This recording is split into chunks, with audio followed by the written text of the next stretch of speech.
The Senate will come to order. The chaplain will lead the Senate in a prayer.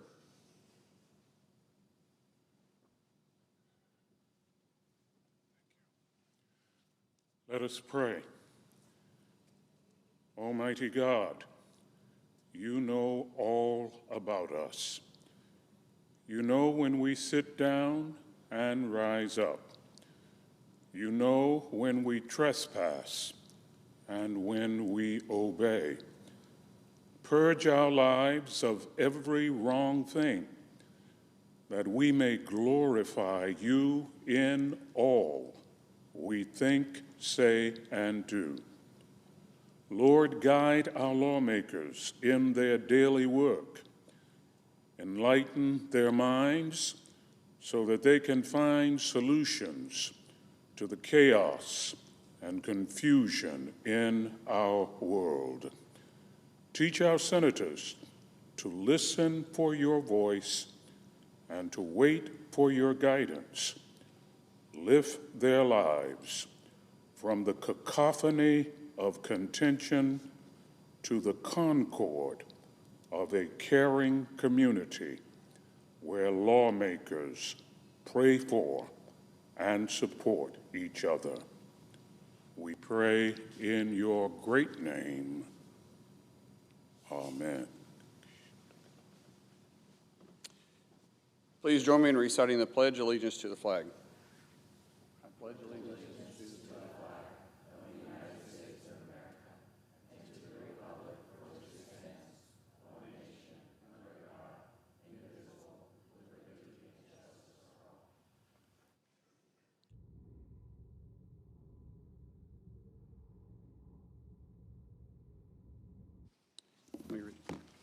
The clerk will read the communication to the Senate. Washington, D.C., July 24th, 2025, to the Senate.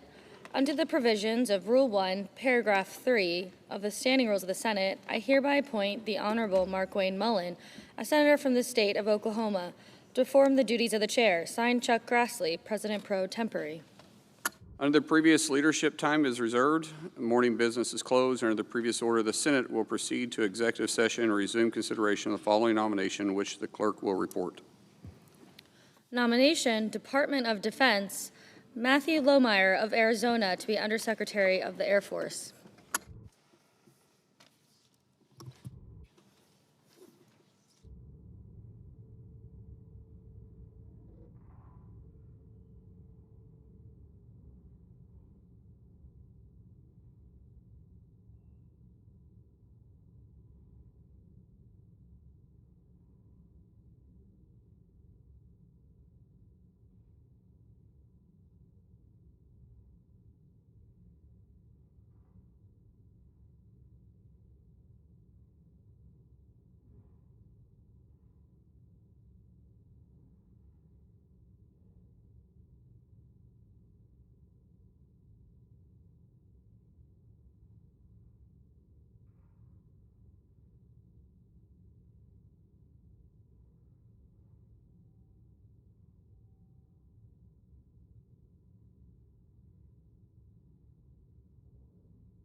Mr. President. I recognize the Democrat leader. Mr. President, today marks the first day of the House embarking on their Epstein recess. And already, the story Republicans hoped would quietly fade is growing louder by the hour. Just yesterday, the Wall Street Journal reported that Attorney General Pam Bondi and the Department of Justice informed President Trump back in May that his name appears multiple times in the Epstein files. Let me remind my colleagues, only last week, Donald Trump told a reporter that Attorney General Bondi never told him his name was in those files. Now we know that this was a lie, plain and simple, a red-faced lie. And this revelation raises not just serious questions about President Trump, but about Attorney General Bondi herself. Bondi has proven to do all of Trump's bidding. No matter what way you slice it, General Bondi lied to the American people. She told us we'd see the report. She told us it's on her desk. Then we're told there's no report. So you can understand the deep skepticism Americans have when they hear that today, Bondi's personal prosecutors, yes, the very ones under her direction, are preparing to interview Ghislaine Maxwell, Jeffrey Epstein's longtime accomplice behind closed doors in Florida. Let me repeat, under no circumstances should anyone from Donald Trump's Department of Justice be allowed to privately interview Ghislaine Maxwell. The conflict of interest just stares you in the face, and it's unacceptable. If you've been following this saga, and given how the White House and Speaker Johnson have so mishandled it, and who hasn't been following it, you know exactly why this moment is so dangerous. There is every reason to fear that Donald Trump could offer Ghislaine Maxwell a pardon in exchange for silence, or even worse, phony exoneration. Let me be clear. Trump is sending his personal lawyer, Todd Blanche, to try and execute a corrupt cover-up, potentially offering leniency to a woman who also abused the victims. Enough. Enough. Enough with the hiding. Enough with the excuses, and enough with the cover-up. The American people deserve transparency. They deserve answers. And there are massive questions here, not just for the president, but for the vice president, the attorney general, the FBI director, and Republican leaders in Congress. What's in the files? When did they learn about it? And how long have they been misleading the American people? So today, on the heels of Speaker Johnson fleeing town to avoid accountability and following this damning report from the Wall Street Journal, I am calling on the administration to provide a closed-door briefing to all senators on the Epstein files. The Senate deserves to hear directly from senior administration officials about Donald Trump's name appearing in these files and the complete lack of transparency shown to date. Let me say it again. Donald Trump can't play ignorant anymore. He was caught red-handed in a lie, as were his lackeys. He reportedly knew for months that his name was in the Epstein files. He lied about it to the press. And now the truth is coming out. Over the past few weeks, Trump has tried to change the subject, throwing out wild accusations, attacking his critics, and calling the files a hoax run by Democrats. He's blamed foolish and stupid Republicans for taking it seriously. He even scolded the American people for caring too much. Well, we now all know why he was so desperate to make it all disappear. Because whenever Donald Trump points a finger, it's because he knows he's guilty of what he's accusing everyone else of. That's his MO. When he does something, when he knows he's done something wrong, instead of admitting it, instead of trying to make amends, he points the finger at someone else and accuses them of the very thing he has done. That's how he's lived his whole life. That's how he's conducted this presidency. As I said, it's his MO. Let us not forget, Donald Trump campaigned just several months back on releasing the Epstein files. Donald Trump was the only president or politician to ever campaign on releasing the Epstein files. And now, very simply, Americans are demanding he honor it. A good number of people voted for Trump because he promised to be their voice against the so-called deep state. But now they have seen he is very much part of that deep state. He's right in the middle of it. People believed he would drain the swamp. Now he's right in the middle of the swamp.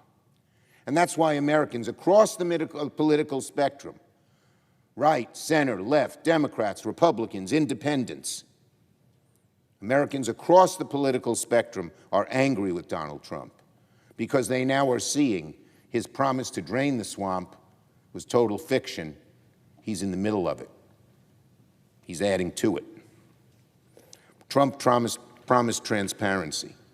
He told his supporters he'd expose the truth. He's done the opposite. He's smothered it more than ever before. And meanwhile, House Republicans had the chance to show courage, to do the right thing and act. But instead, Speaker Johnson ran for the exits, sending everyone home early and triggering what we now call the Epstein recess. But I'd say to Speaker Johnson, I'd say to Donald Trump and his minions, I'd say to all of my Republican colleagues in the Senate, this issue isn't going away. It's only getting bigger and more dangerous the longer Republicans ignore it. Instead of focusing on appropriations or national priorities like transparency for Americans or funding the government, Speaker Johnson and House Republicans will be left cleaning up this mess, a mess of their own making. Republicans cannot escape the issue, not next week, not next month, not until the American people get answers and the transparency they were promised. Now on the Beau v. Cloture vote. Later today, Senate Republicans will hold the first procedural vote on one of Donald Trump's nastiest judicial nominees to date, Emil Bovee. Mr. Bovee is beyond unqualified and unworthy of the federal bench. He's an existential threat to the rule of law and our democracy as we know it. Mr. Bovee is far from the mainstream as any judicial nominee we've considered in this chamber. He's a Trumpian henchman, the extreme of the extreme of the extreme. He's openly hostile to the rule of law. He's fundamentally opposed to democratic norms. He lacks the temperament to serve as a jurist. And above all, Bovee is religiously obedient to Donald Trump. We all know that one of the only things that matters to this president is brazen, unyielding obedience to him, no matter how wrong he is, no matter what lies he tells. Mr. Bovee made a name for himself by cleaning up Donald Trump's dirty laundry. That's what he did. He cleaned up Donald Trump's dirty laundry. He's a devout January 6th apologist who defended Trump as his personal attorney after Trump was charged with inciting the insurrection. At the Justice Department, he wielded his power to fire prosecutors working on January 6 criminal cases and punish FBI agents, people who've dedicated their lives to our country and were simply following the law. He goes out and tries to punish them because they stopped Donald Trump's insurrection. So instead of working to hold the January 6 rioters accountable, Bovee sided with the rioters who desecrated the building and violently attacked our police officers. Imagine Republicans going after people who attack police officers, all because Donald Trump incited an insurrection that he now lies about. Well, that's who Mr. Bovee is. And it's not even the all of it. While at the Justice Department, Mr. Bovee reportedly told DOJ lawyers to ignore court orders and even deliberately mislead judges. That's what he said. That's what he reportedly told DOJ lawyers. Ignore court orders and mislead judges. Can you believe this? We're trying to put this guy on the bench. How low can our Republican colleagues go in obeisance to Donald Trump when so many of them, not all of them, but so many of them know he's wrong. If there's even a shred of truth to these allegations, that alone is enough to disqualify Mr. Bovee from ever holding federal office and federal judgeship above all. But my Republican colleagues don't seem to want to get to the facts. Republicans are so afraid of Donald Trump, so willing to do whatever he says, that many of them are going along with Bovee's nomination without a whisper, without so much as a whisper of scrutiny. Also, all the signs are pointing towards Bovee being a disastrous judge who will take advantage of his power on the Third Circuit to settle scores and advance the Trump agenda. So Republicans have a decision to make. If they still have any respect left for the Senate as a check on the executive, if they still have any respect for our judiciary and the rule of law, then Republicans should join Democrats, vote no on Mr. Bovee's nomination. And finally, on a more solemn note, today marks 27 years since Detective John Gibson and Officer Jacob Chestnut of the Capitol Police were killed in the line of duty defending the Capitol building from a lone gunman. In the face of grave danger, not only to themselves, but to all of us who were in the Capitol that day, I was a congressman then, Detective Gibson and Officer Chestnut responded with extraordinary courage and heroism. Because of their sacrifice, a potentially catastrophic situation was contained in a matter of minutes, and countless innocent lives were spared. So today we honor the memories of Detective Gibson and Officer Chestnut, and we thank all of our Capitol Police for doing the work they do day in and day out to keep the Capitol complex safe and secure. I yield the floor. And note the absence of a quorum. The clerk will call the roll. Ms. Alsobrooks.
Mr. President. I recognize the Majority Leader. Thank you, Mr. President. Mr. President, I ask unanimous consent the quorum call be suspended. Without objection. Mr. President, the appropriations process is well underway here in the Senate. The Senate Appropriations Committee under Chair Collins has released 4 bipartisan appropriations bills. And this week, we're doing something a bit unusual. We're bringing appropriations legislation to the floor. Now, why do I say that's unusual, Mr. President? Well, because last year, despite the fact that the Senate Appropriations Committee approved 11 out of the 12 yearly appropriations bills with bipartisan support, the Democrat leader never brought a single one of those bills to the floor. Not one. And one of the things that I've been determined to do as leader is to restore us as much as possible to a regular order appropriations process, to have bills move through the committees and then come to the Senate floor for debate and amendment. And that's what we're doing this week. with consideration of the Military Construction and Veterans Affairs Appropriations Bill for fiscal year 2026. This legislation was approved by the Senate Appropriations Committee in a robustly bipartisan vote of 26-3. And I hope it will receive equally robust bipartisan support on the Senate floor. The Milcon VA Appropriations Bill provides critical funding for veterans' health care, veterans' benefits, and construction projects at military bases and installations around the globe. As a resident of a rural state, I'm particularly pleased by the bill's funding for telehealth services, as well as for the Office of Rural Health at the Department of Veterans Affairs. This funding will help reduce barriers to care for rural veterans, as will the bill's provision preventing the VA from closing hospitals, something that I work to include. I'm also pleased to see that the bill continues to fund modernization of veterans' health care records by providing funding to triple the number of VA sites that use electronic health records. And on the military construction front, I'm happy to announce that the bill contains funding for a number of key facilities for the new B-21 bomber, the future of our long-range bomber fleet, which will have its first home at Ellsworth Air Force Base in South Dakota. National Guard facilities in South Dakota, like National Guard facilities around the country, will also see funding for essential construction projects thanks to this legislation. Mr. President, considering the military construction VA bill on the floor is a big step in the right direction, appropriations-wise. And our work this week doesn't have to end there. As I said, the Appropriations Committee has reported a total of 4 appropriations bills so far. All of them have been bipartisan.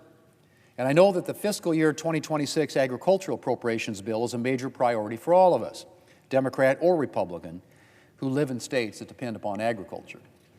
Whether it's funding for agricultural research programs, resources for the Animal and Plant Health Inspection Service, assistance to ranchers to comply with animal disease traceability requirements, the $223 million for the Agricultural Marketing Service to expand markets for American agricultural products, or resources for the Farm Service Agency to ensure that farmers have access to necessary capital, this year's agricultural appropriations bill will be a key resource for farmers and ranchers. Then there's the Commerce, Justice, Science Appropriations Bill, which, among other things, provides essential funding for federal law enforcement officers, as well as support for state and local law enforcement. And there's the fiscal year 2026 Legislative Branch Appropriations Act, which funds the work we do here in Washington for our constituents, and this year also adds additional funding to confront growing threats to member security. Mr. President, I'm very grateful to Chair Collins, Vice Chair Murray, and all of the members of the Senate Appropriations Committee for their work on these bills. And I hope that we'll be able to consider some of these alongside the Milcon VA appropriations bill this week and next. Mr. President, Democrats have indicated that they want a bipartisan appropriations process, and we are giving it to them. And I hope we will see bipartisan passage of appropriation bills on the Senate floor. It was disturbing to see the Democrat leader implicitly threatening to shut down the government in his July Dear Colleague letter. But I'm hopeful that he does not represent the views of Senate Democrats as a whole. Members of both parties should have a strong interest in a regular order bipartisan appropriations process. And I'm pleased that we managed to begin on a bipartisan basis this week. And I hope, Mr. President, that the process will continue in a bipartisan way as we move toward September's deadline. Mr. President, I yield the floor, and I suggest the absence of a quorum. The clerk will call the roll. Ms. Alston-Brooks.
President. I recognize the Majority Whip. Thank you, Mr. President. Mr. President, I ask unanimous consent that the quorum call be vitiated. Without objection. Thank you, Mr. President. I come to the floor today to mark an important milestone in this new administration. Senate Republicans have now confirmed more than 100 nominees in President Trump's second term. This is significant progress in filling critical government positions. It took relentless procedural battles to accomplish this. It included full days, long nights. Why? Because Democrats are waging a coordinated campaign of obstruction. Under the Constitution, the Senate is meant to provide advice and consent. We do it on presidential nominations, do it on a number of things. Specifically with regard to nominations, this means an honest evaluation of qualifications, and it means a vote in the United States Senate. Now, for more than 6 months, Senate Democrats have turned advice and consent into automatic opposition. It doesn't just delay President Trump, it damages the country. Democrats have filibustered all but one of President Trump's nominees, and that was the very first nominee, Marco Rubio, to be Secretary of State. He was confirmed on day one of the administration. Since then, it has been a wall of obstruction. Democrats filibustered positions requiring confirmation that have never before even had a roll call vote in the United States Senate. They've gone by unanimous consent.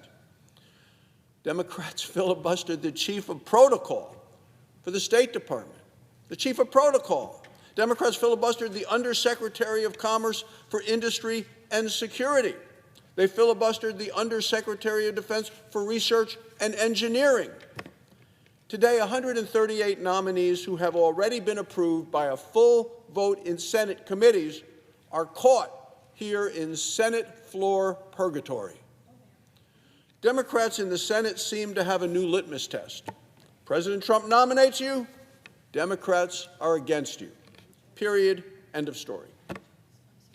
Yesterday, the Senate confirmed 4 nominees: the Assistant Secretary of Commerce for Communications and Information, the Undersecretary of Treasury for Terrorism and Financial Crimes, a district judge for the Eastern District of Missouri, and the Assistant Administrator at the Environmental Protection Agency. All qualified, all vetted, all experienced, each and every one filibustered. The Democrats forced the Senate to burn every minute of available time before the Senate was permitted to vote. When Democrats delay nominations and nominees, people specifically charged to fight drug trafficking, to protect the environment, to track terrorists, it delays justice. It makes our nation weaker and less safe. It tells Americans that Democrats care more about politics than they do problem solving. Now Democrats are targeting President Trump's nominee to the U.S. Court of Appeals for the Third Circuit. We just heard the Senate Minority Leader talk about that nominee. By any objective measure, Mr. Bovee is qualified, Georgetown law, top 5% of his class, a decorated former prosecutor, someone who took on and took down violent criminals, drug traffickers, terrorists. But because he worked for President Trump, he's now a target of a politically motivated hit job. During his confirmation, he said this under oath. He said, "I have never advised a Department of Justice attorney to violate a court order." The facts support his testimony. So today, Senator Schumer came to the floor and said of Mr. Bovee, he said he was, quote, "as extreme as anyone we've considered in this chamber." Mr. President, let me recall for the body some of the people that were nominated to the Biden administration, supported by Chuck Schumer, when he takes an attack on such a qualified nominee as we're debating and discussing and voting on today. Democrats confirmed as U.S. Attorney for Massachusetts someone who released a list of charges that she would refuse to prosecute if she was confirmed. She said, "I refuse to prosecute shoplifting, drug possession with intent to distribute." Okay, under the Democrats, they want her confirmed as the U.S. Attorney, and they did that for Massachusetts. They also confirmed in 2021 under Joe Biden an Assistant Attorney General who supported efforts to, quote, "defund the police an attorney general wanting to defund the police. And then they supported and nominated and confirmed a judge for the United States Court of Appeal for the 11th Circuit, a judge who worked for a left-wing organization that, listen to this, Democrats, repeatedly called for a complete reimagining of policing in this country. That's what they're for. That's who they are. That's the Democrats today. So the kicker of all of this, Mr. President, is the Democrats' radical nominee for the Third Circuit in 2024. This same position, opposed by more than 20 police groups. 20 police groups. Served on the board of advisors of a group that called cop killers freedom fighters. The Democrats came to this to support a nominee by the president, then Joe Biden, who was a member of a board of advisors for a group that called cop killers freedom fighters and advocated for their release. Nevertheless, Democrats strongly supported the confirmation. They relented only after President Trump won the election. Mr. President, Republicans are working hard to get America back on track. On another matter, Mr. President, this Saturday marks the Day of the American Cowboy. This national celebration began 20 years ago. It started by my predecessor, Senator Craig Thomas, and I'm proud to continue it with Senator Cynthia Lummis today. By celebrating the American cowboy, we celebrate the men and the women who transformed a vast frontier into vibrant communities. The people who paved the way for the American dream from the saddle of a horse, they made America great. The people who continue to believe that freedom is a gift from God, not from the government. That's who cowboys are. The American cowboy represents the grit and the values that America is built on. Now, I'm from Wyoming, and in Wyoming we believe in the cowboy code, and we live it each and every day. It says, live each day with courage. Take pride in your work. Do what needs to be done. That's what we do in the West. And we need these values more than ever in America, and especially in Washington, D.C. Because cowboys will tell you, it's not about the boots on your feet, not about the hat on your head, it's about the values you embrace. Values that cowboys truly represent. The character matters more than the credentials. The actions speak louder than words. The best government is the government that trusts the people to govern themselves. The American frontier spirit is alive and well today. President Ronald Reagan said when he was in Cheyenne, Wyoming, in the American West, he said the thing he loved about Wyoming and the West, he said, people here still believe the future is ours to shape. People in the West continue to create and shape that future each and every day. Thank you, Mr. President. I yield the floor. Note the absence of a...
Mr. President. Senator from Pennsylvania. Mr. President, I'm honored to be here on the Senate floor for the first time. Each time I enter the Senate chamber, I'm humbled to walk in the footsteps of the Pennsylvanians who came before me, from Founding Father Robert Morris to Simon Cameron, from Joseph Clark to John Hines. It was the namesake of the Commonwealth, William Penn, who said, "Patience and diligence, like faith, remove mountains." And in my short time here in the Senate, I have found these words to be of comfort. At this moment, our circumstances and fellow countrymen require us to remove mountains, and to do so with great haste. I would also not be here today without the patience, love, and example of my parents, Jim and Mary Ann. I'm also so grateful for the love and encouragement and belief in me by my incredible wife, Dina, who is in the gallery today. She believed in me when few others did. And finally, Dina and I are both so grateful for the love and support of our amazing 6 daughters through 2 hard-fought campaigns. Mr. President, I chose to rise today for the first time because something miraculous happened last week in Pittsburgh, the city that Dina and I are proud to call our home. In the middle of the so-called Rust Belt, President Trump, members of the cabinet, the CEOs of the world's leading energy, technology, and investment companies, labor leaders, and political leaders from both parties came together at Carnegie Mellon University to commit over $90 billion in new investments, investments that affirm Pennsylvania's central role at the crossroads of America's energy and AI revolutions. These projects, announced at the inaugural Pennsylvania Energy and Innovation Summit, will bring enormous benefits to communities across our great Commonwealth. New data centers and power plants in northeastern Pennsylvania, data centers and hydroelectric power in York and Lancaster counties, new natural gas power capacity and production in western Pennsylvania, and plans by Pittsburgh's iconic Westinghouse to begin constructing 10 large nuclear reactors by 2030. Now, for Pennsylvania workers, this will result in tens of thousands of jobs for skilled labor, including electricians and welders, steam fitters, machinists, and countless other trades.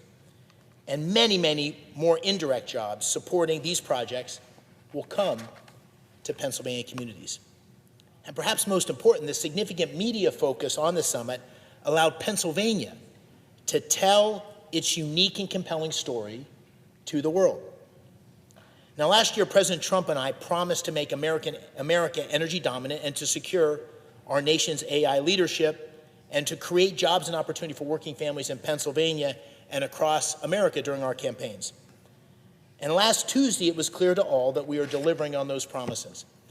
These investments come at a defining moment, not only for Pennsylvania, but also for the future of our great nation. Embracing the AI revolution and achieving energy dominance will require us to do something very special, once again build in the United States.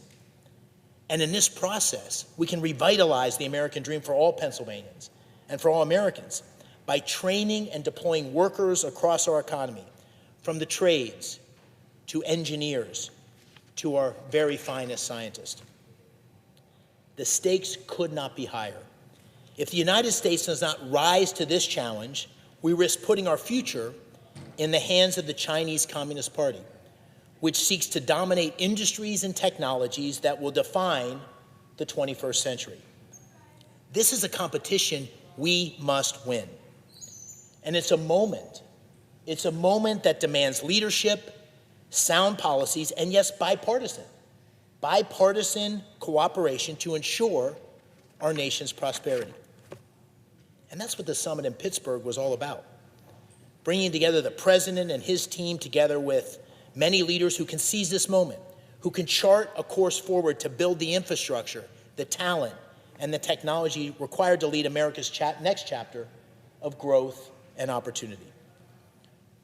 Mr. President, I'll come back to the significance of the summit in a few minutes, but let me step back for a moment and describe the journey that has brought me here today. I'm a 7th-generation Pennsylvanian from Washington County, And I grew up in a small town called Bloomsburg. The majority leader visited in northeastern Pennsylvania. I spent my Friday nights on the wrestling mat in high school gyms from Shikellamy to Shikshinny, from Selinsgrove to Schuylkill Haven. And I spent my summers baling hay and trimming Christmas trees with my high school buddies. Many of them are still close friends today. And this upbringing, like for so many generations of Pennsylvanians, it taught me the timeless lessons of toughness and hard work and resilience. My senior year in high school, I was nominated to the United States Military Academy at West Point, the first kid from Bloomsburg to attend the academy in decades. And there I learned 3 words that General MacArthur called the rallying points for every cadet: duty, honor, country.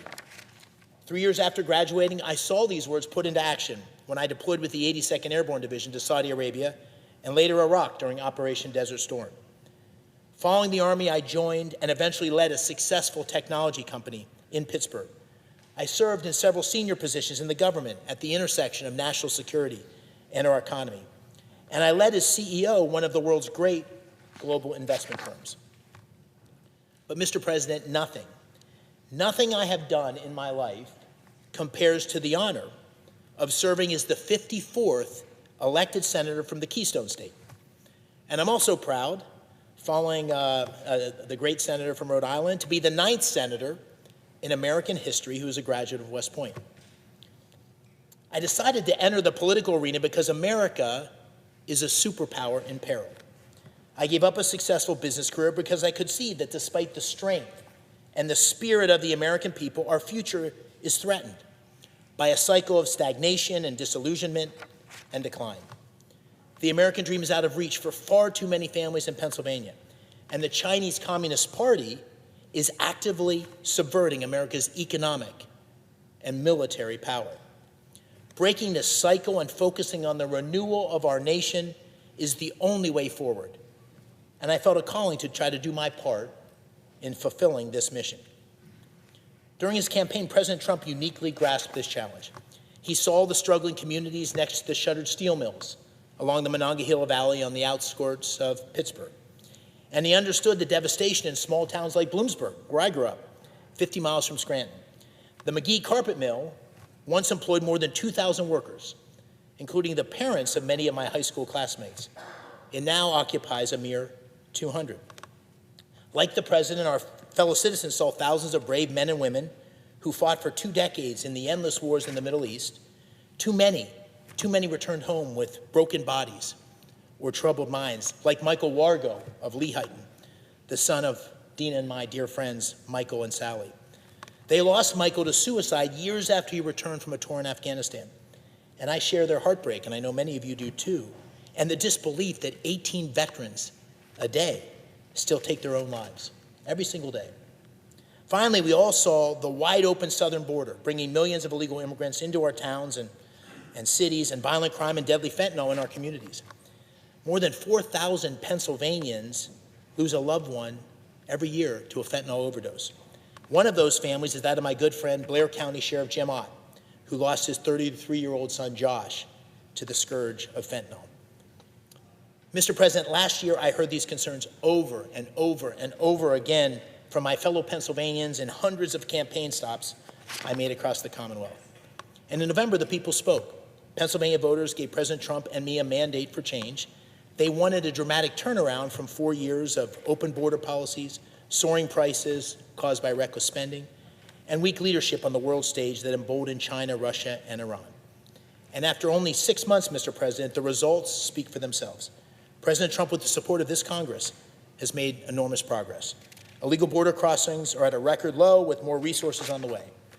The One Big Beautiful Bill just delivered and made permanent the largest tax cut in history for working families. And U.S. economic indicators across the board are getting better by the day. And we're making America safer.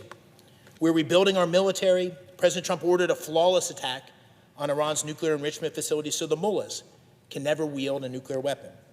And we are working together to end the Russia-Ukraine war while preserving Ukraine as a free and independent country. Mr. President, as a senator, my job is to deliver for the people of Pennsylvania, whether they voted for me or not. We're going to have some tough fights in this chamber, This year, we already have had many. But when I look back on my time serving the people of Pennsylvania, I want to be able to tell my children and my grandchildren that I worked with anyone, regardless of their party, who shares the goal of delivering results and much-needed change for Pennsylvania and our nation. And that's why I appreciate my collaboration with my colleague and friend, Pennsylvania Senior Senator John Fetterman. Despite our differences, we found a way to work together on critical issues, such as fighting anti-Semitism at home and abroad. In the months and years ahead, I hope to serve my constituents not only inside this chamber through legislation and hearings and votes, but also outside this chamber by using my platform, my voice, and my leadership to bring about meaningful change. And that's why I began today by talking about the Pennsylvania Energy and Innovation Summit. Our vision for the event came from a realization that Pennsylvania sits at the crossroads of America's energy and AI revolutions.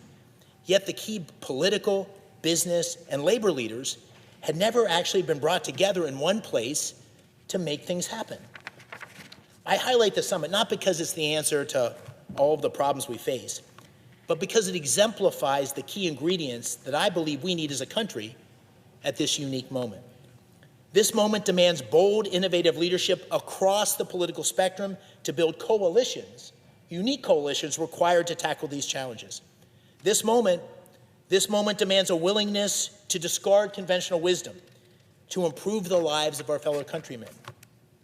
This moment demands embracing partnerships between our nation's public institutions and the private sector, where much of the innovation that is required is taking place. And this moment demands urgency, moving at the speed that's necessary to overcome the obstacles facing working families each and every day that we all hear about when we're home in our states.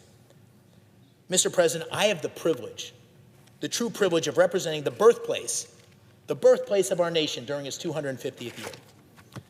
But the Keystone State's special place in American history extends far beyond our nation's birth. In the summer of 1787, Philadelphia gave our young nation new life at the Constitutional Convention. As Benjamin Franklin emerged from the convention, he famously said, "The United States would be a republic if we can keep it." More than 100 miles to the west at Gettysburg, almost 100 years later, the Civil War put Franklin's warning to the test. On that hallowed ground, Abraham Lincoln told his audience to be dedicated to the great task remaining before us. That task, of course, being the preservation of our Union. Our nation's history and Pennsylvania's history are full of such significant milestones. And today we face another make or break moment for America's future. I've seen our country at its best, as many of you have, from the brave men with whom I served in Iraq, to the shopkeepers, the storekeepers along the streets of vibrant small Pennsylvania towns, to the farmers whose plowed fields dot our Commonwealth's beautiful landscape, beautiful countryside. And I've witnessed firsthand our uniquely American ability to get to the edge of the cliff and to pull ourselves back in times and moments of national peril. We can do it again. A bright future can and should be ours, but it depends on what we do next. We must confront the difficult task ahead while staying true to the values and ideals that have made America the last best hope of man on earth. And what I can say with certainty today, Mr. President, standing in this esteemed chamber with so many friends, is that this senator and the Commonwealth of Pennsylvania can be counted on to do our part. Thank you, Mr. President. I yield the floor.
Mr. President, Senator from Arkansas. I ask unanimous consent that the previously scheduled roll call vote begin immediately. Without objection. Question occurs on the nomination. Is there sufficient second? There appears to be. Clerk will call the roll. Ms. Alsobrooks, Ms. Baldwin, Mr. Banks, Mr. Barrasso.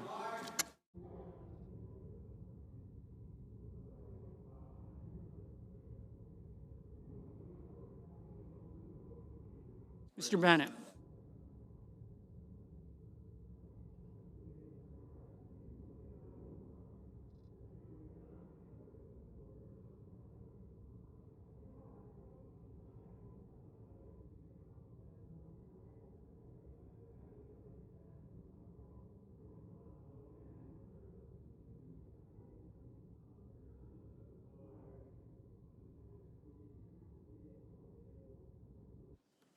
Mrs. Blackburn, Mr. Blumenthal, Ms. Blunt-Rochester, Mr. Booker, Mr. Bozeman, Mrs. Brett, Mr. Budd,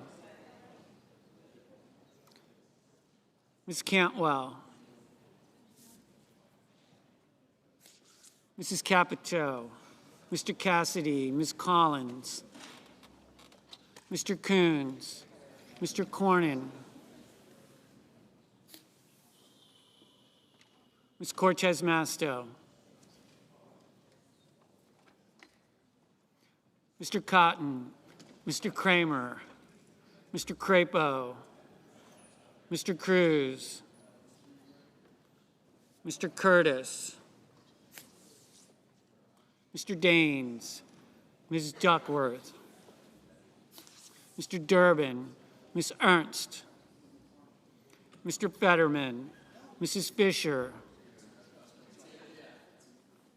Peter, you guys look like Arnold Schwarzenegger and Danny DeVito. Mr. Gallego,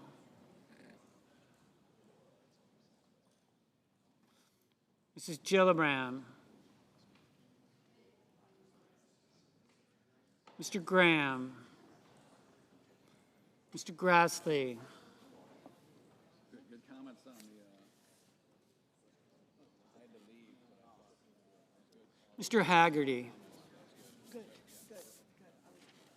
Ms. Hassan, Mr. Hawley, Mr. Heinrich, Mr. Hickenlooper,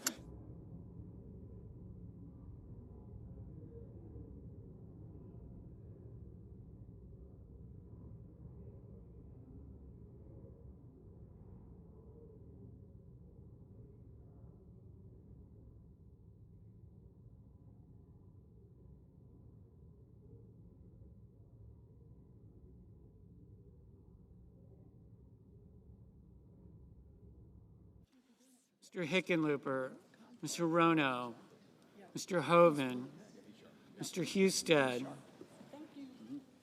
Mrs. Hyde-Smith, Mr. Johnson, Mr. Justice, Mr. Kane, Mr. Kelly, Mr. Kennedy, Mr. Kim,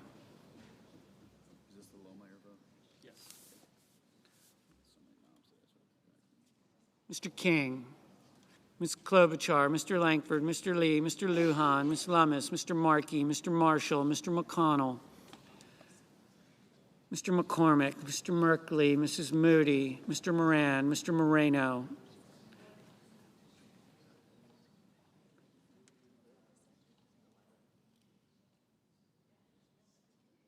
Mr. Mullen.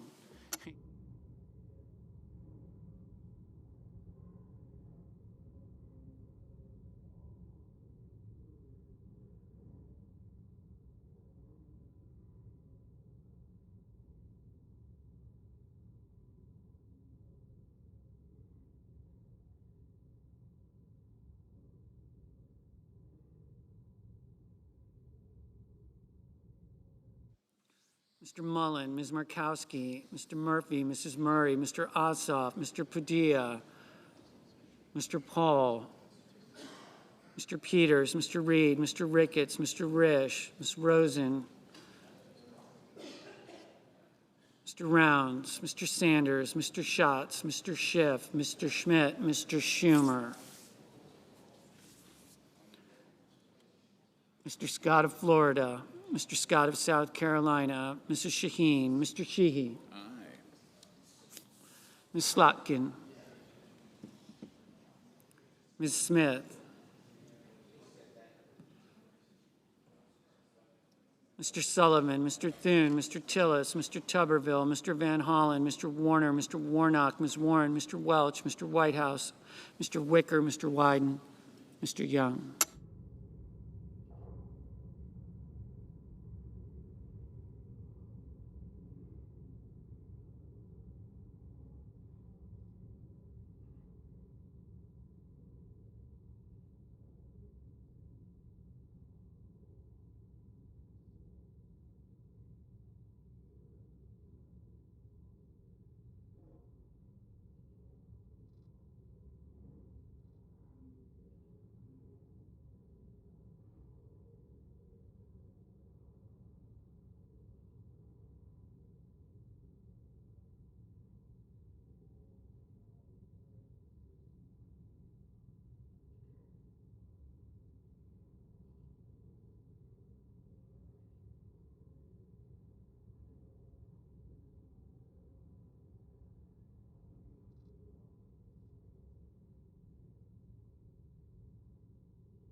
Senators voting in the affirmative: Barrasso, Budd, Cotton, Crapo, Daines, Ernst, McCormick, Mullen, Paul, Ricketts, Risch, Sheehy, Thune.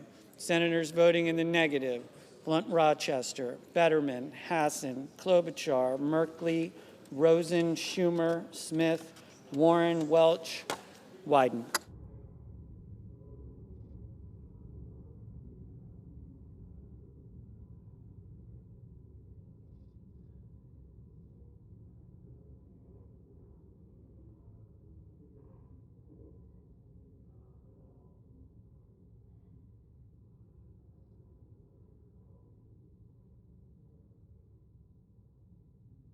Mr. Reed, no.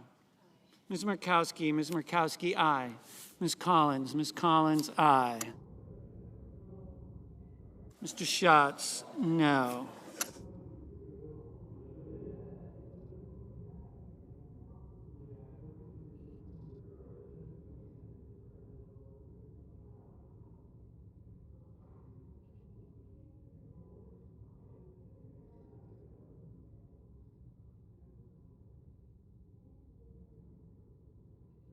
Mr. Scott of Florida, aye. Mr. Murphy, no.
Ms. Duckworth, no.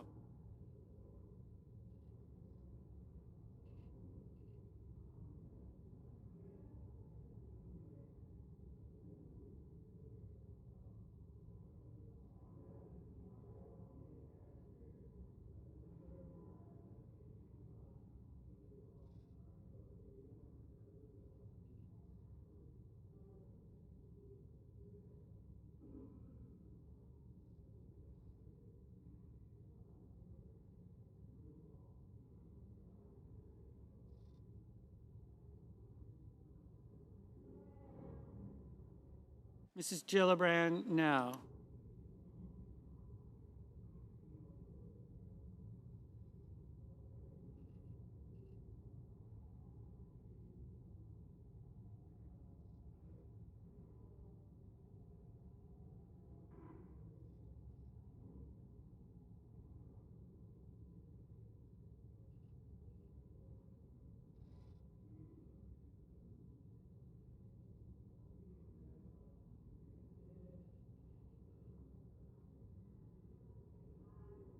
Mrs. Blackburn, aye.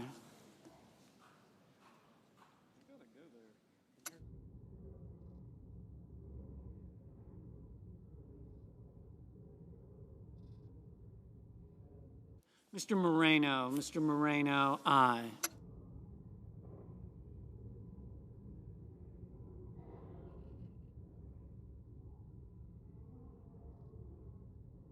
Mr. Heinrich, no. Mr. Warner, no.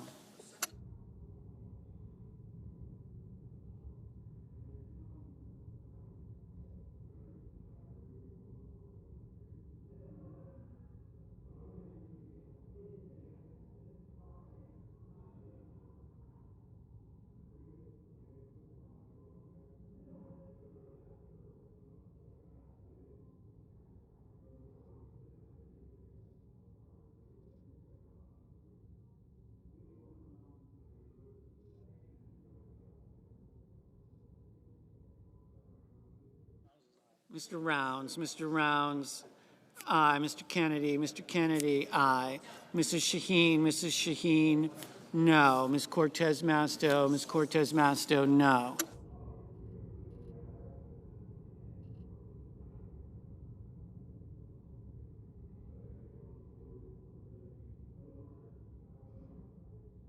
Mr. Lujan, no.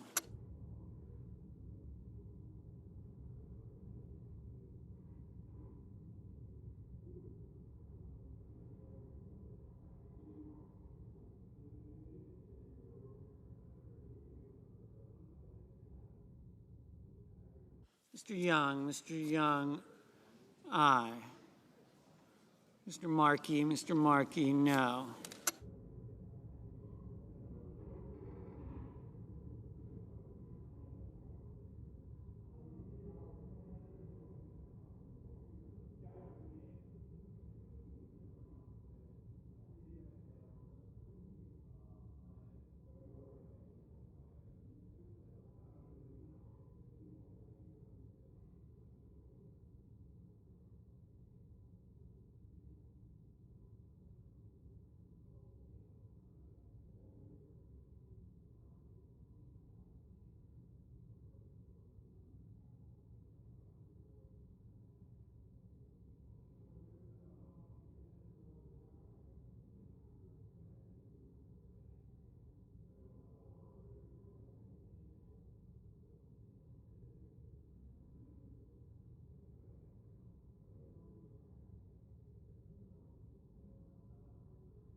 Mr. Kane, no.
Ms. Lummis, aye.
Mr. Kramer, aye.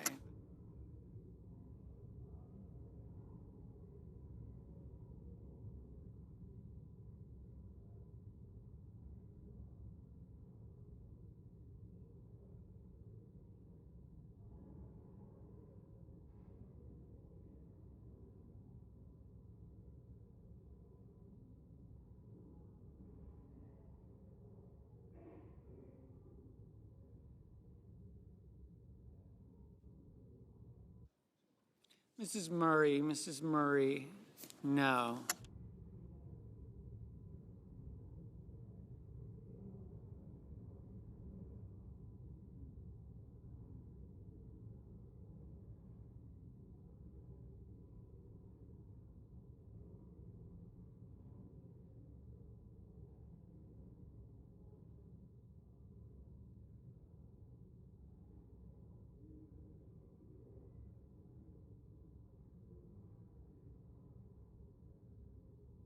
Mr. Peters, no.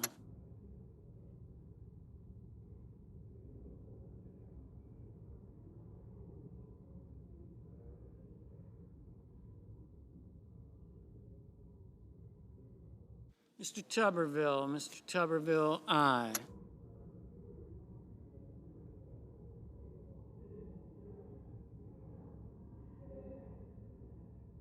Mr. Hickenlooper,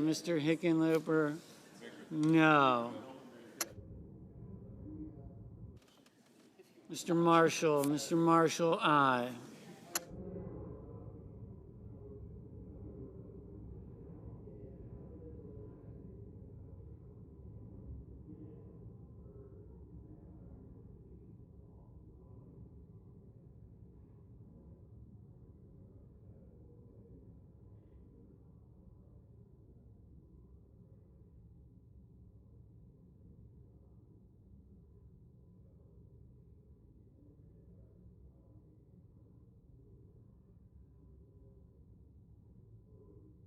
Mr. Husted, aye.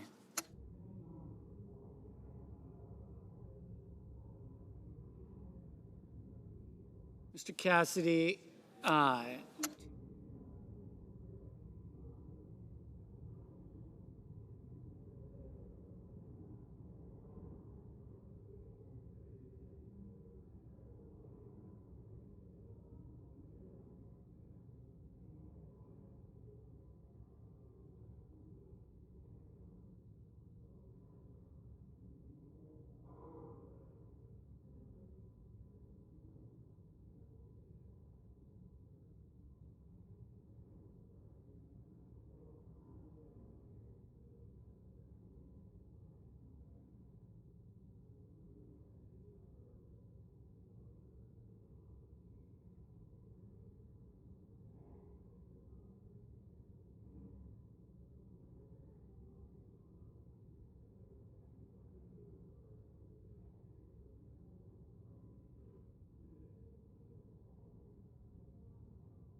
Mr. Banks, aye.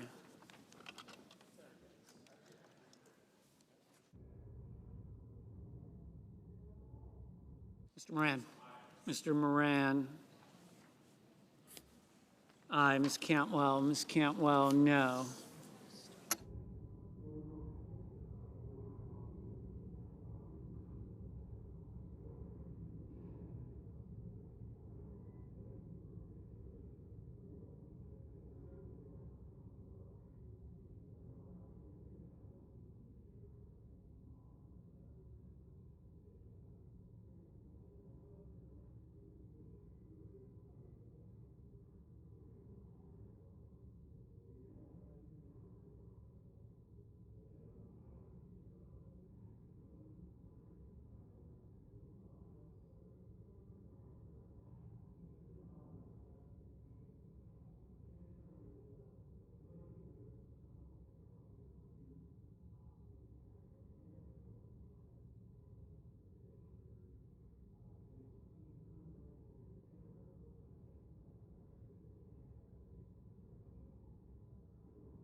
Mr.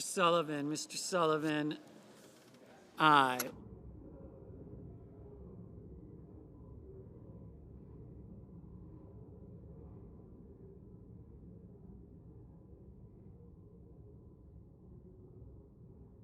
Mr. Sanders, no. Mr. Warnock, no.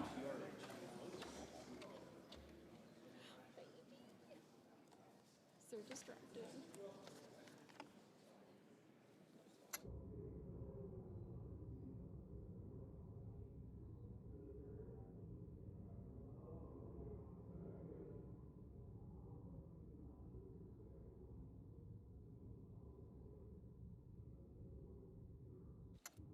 Mr.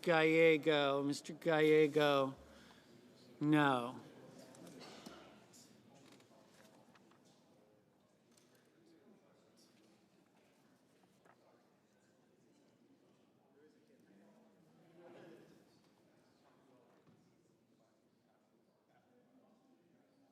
Mr. Bennett, no.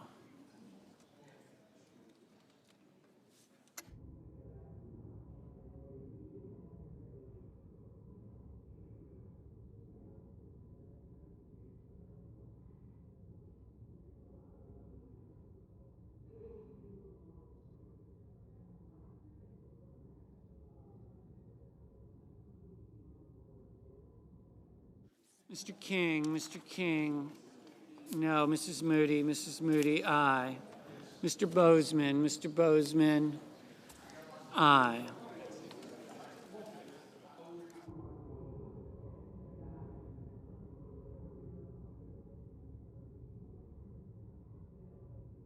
Mr. Blumenthal, no. Mr. Schiff, no.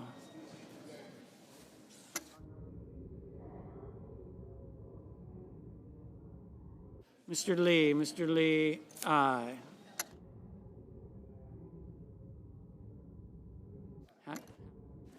Mr. Johnson, aye.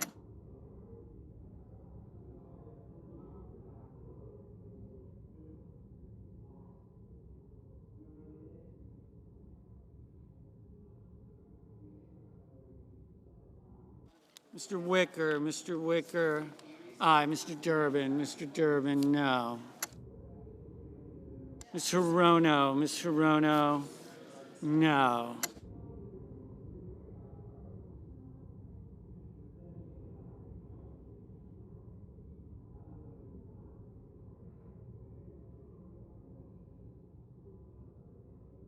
Mr. Kelly, no. Ms. Baldwin, no.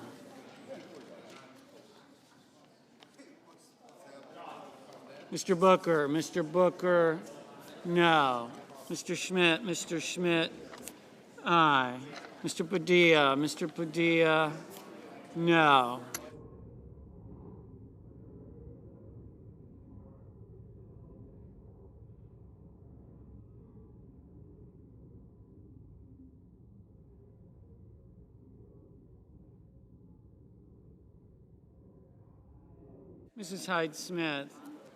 Mrs. Hyde Smith, aye.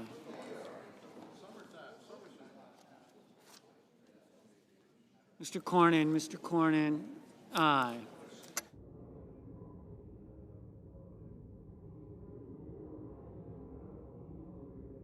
Mr. Justice, aye.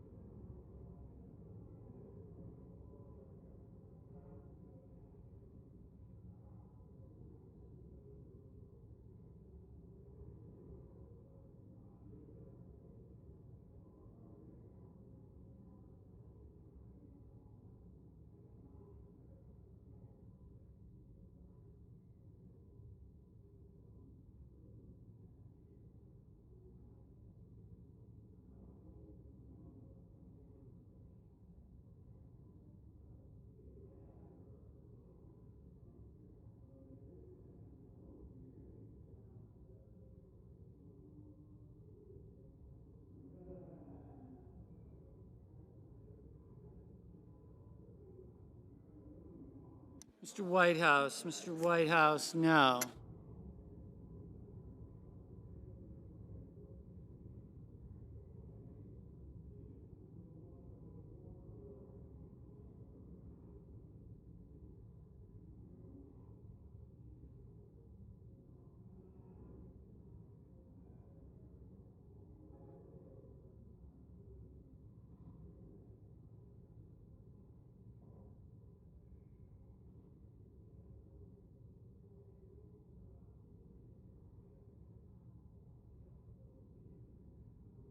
Mr. Grassley, aye.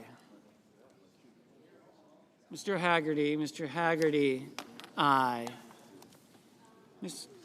I've got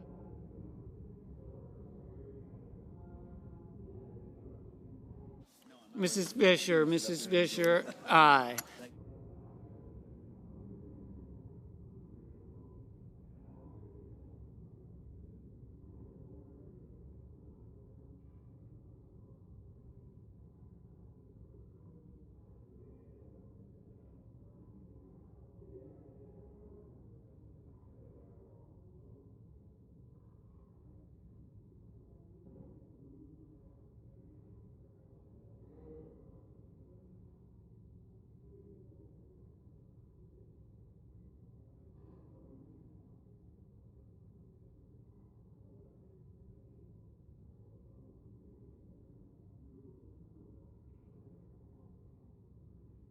Mr.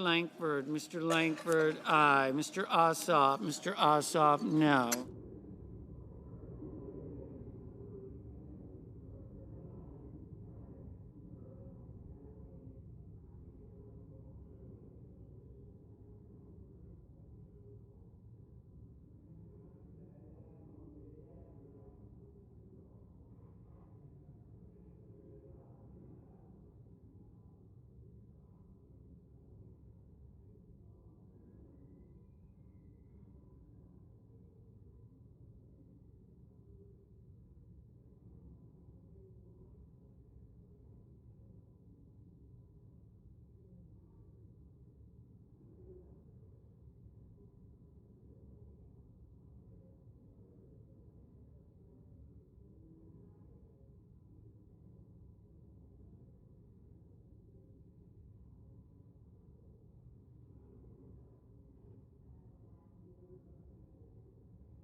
Mr. Graham, aye.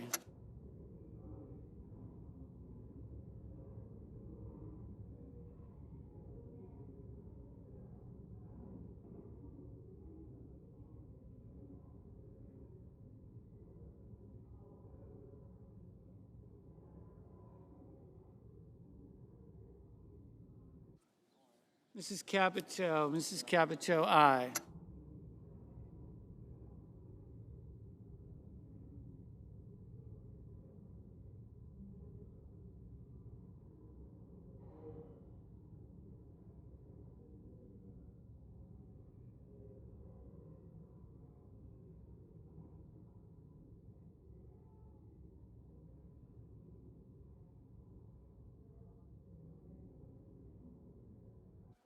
Ms. Slotkin, no.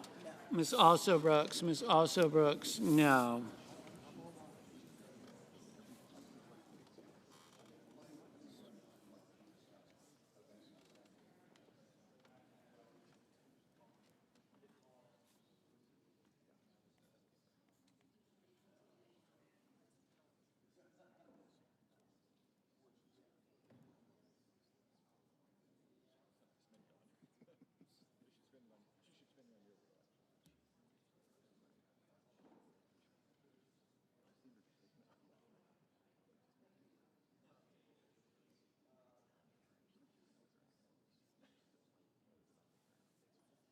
Mr. Cruz, aye.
Mr. Coons, Mr. Coons. No.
Mr. Van Hollen, Mr. Van Hollen.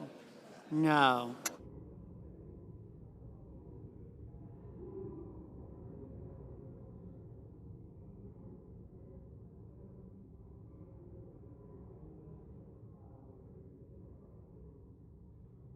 Mr. Scott, Mr. Scott of South Carolina. Aye. Mr. McConnell, Mr. McConnell. Aye.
Mr. Hawley, Mr. Hawley.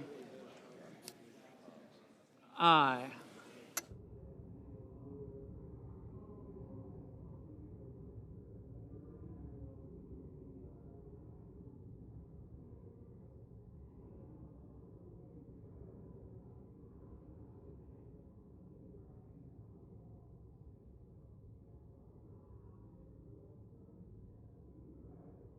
Mr. Tillis, Mr. Tillis.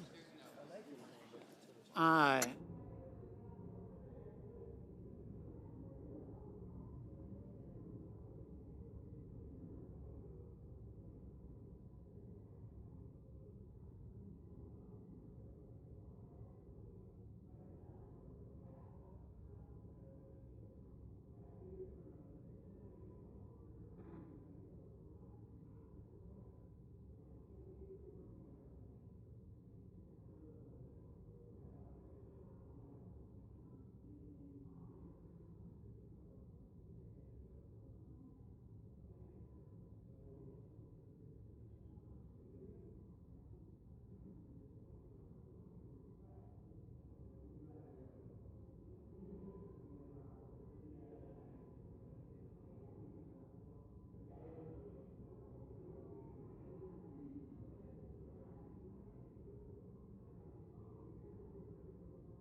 Mr. Curtis. Mr. Curtis.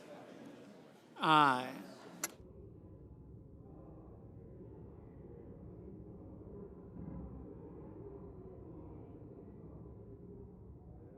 Mr. Hoven. Mr. Hoven. Aye.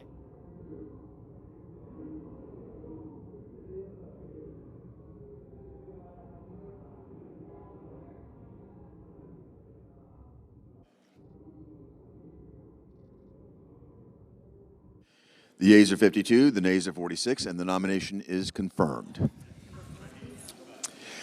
Under the previous order, the motion to reconsider is considered, made, and laid upon the table, and the President will be immediately notified of the Senate's actions.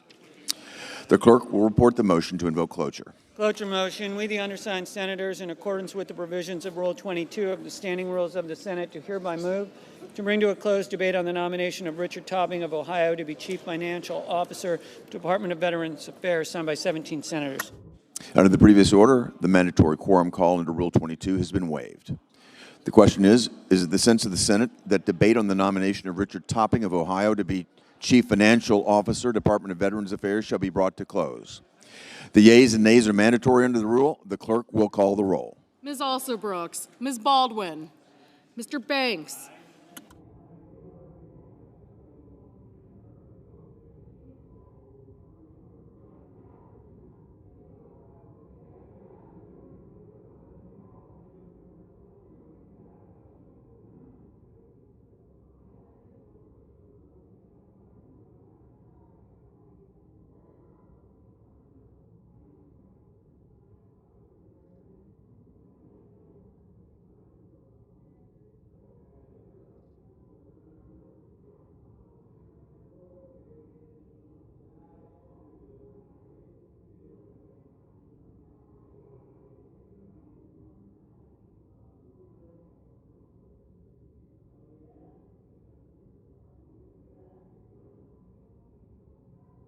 Mr. Barrasso.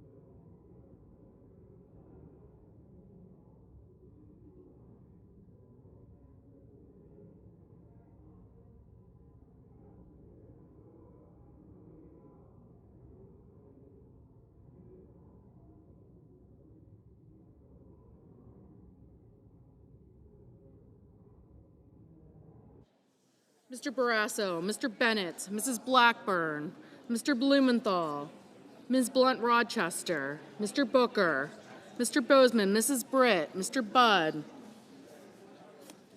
Ms. Cantwell, Mrs. Capito, Mr. Cassidy, Mr. Coons,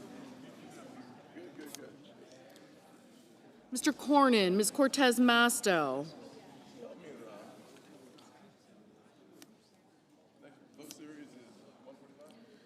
Mr. Cotton, Mr. Kramer, Mr. Crapo, Mr. Cruz, Mr. Curtis, Mr. Daines, Ms. Duckworth, Mr. Durbin, Ms. Ernst, Mr. Fetterman, Mrs. Fisher, Mr. Gallego, Mrs. Gillibrand, Mr. Graham, Mr. Grassley,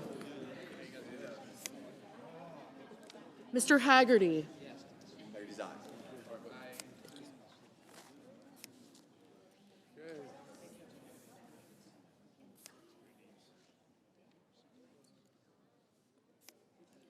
Ms. Hassan, Mr. Hawley, Mr. Heinrich, Mr. Hickenlooper, Ms. Hirono,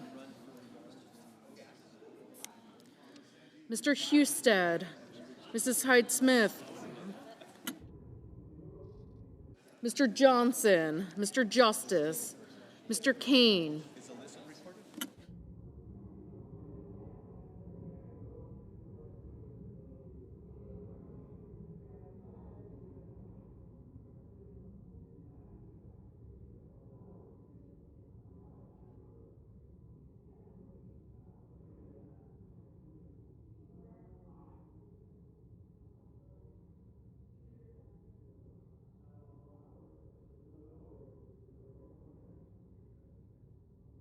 Ms. Hassan, Mr. Hawley, Mr. Heinrich, Mr. Hickenlooper, Ms. Hirono, Mr. Hoven, Mr. Husted, Mrs. Hyde-Smith, Mr. Johnson, Mr. Justice, Mr. Kane, Mr. Kelly, Mr. Kennedy, Mr. Kim, Mr. King, Ms. Klobuchar, Mr. Langford, Mr. Lee, Mr. Lujan, Ms. Lummis, Mr. Markey, Mr. Marshall, Mr. McConnell, Mr. McCormick, Mr. Merkley, Mrs. Moody, Mr. Moran, Mr. Marino, Ms. Murkowski, Mr. Murphy, Mrs. Murray, Mr. Ossoff, Mr. Padilla, Mr. Paul, Mr. Peters, Mr. Reed, Mr. Ricketts, Mr. Risch, Ms. Rosen, Mr. Rounds, Mr. Sanders, Mr. Schatz, Mr. Schiff,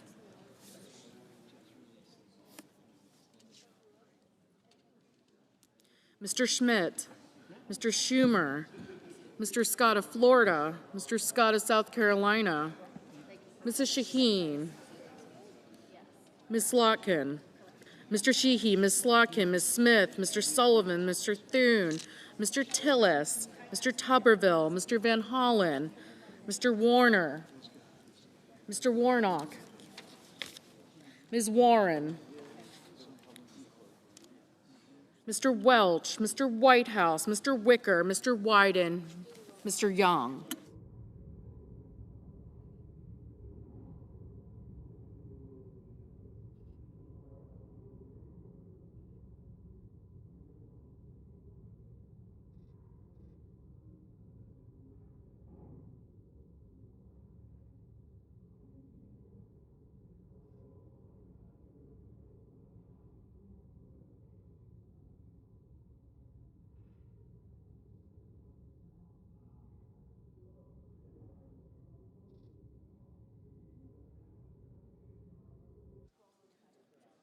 Senators voting in the affirmative: Banks, Bozeman, Budd, Capito, Cassidy, Cornyn, Cotton, Cruz, Curtis, Ernst, Fisher, Graham, Grassley, Haggerty, Hawley, Husted, Justice, Kennedy, Lummis, Marshall, McConnell, Moody, Moran, Marino, Mullen, Murkowski, Scott of South Carolina, Sheehy, Tillis, and Tuberville. Senators voting in the negative: Alsobrooks, Baldwin, Bennett, Blumenthal, Coons, Duckworth, Gallego, Hassan, Heinrich, Kane, King, Lujan, Merkley, Murray, Ossoff, Padilla, Peters, Reed, Rosen, Sanders, Schatz, Schiff, Schumer, Slotkin, Van Hollen, Warner, Whitehouse, and Wyden. Ms. Collins, aye.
Mr. Rounds, aye.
Mr. McCormick. Mr. McCormick, aye.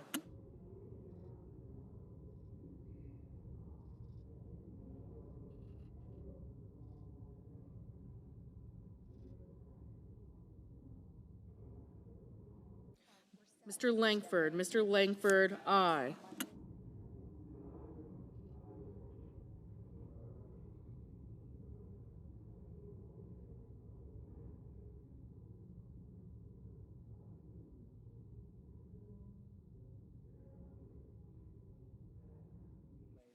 Mr. Lee. Mr. Lee, aye.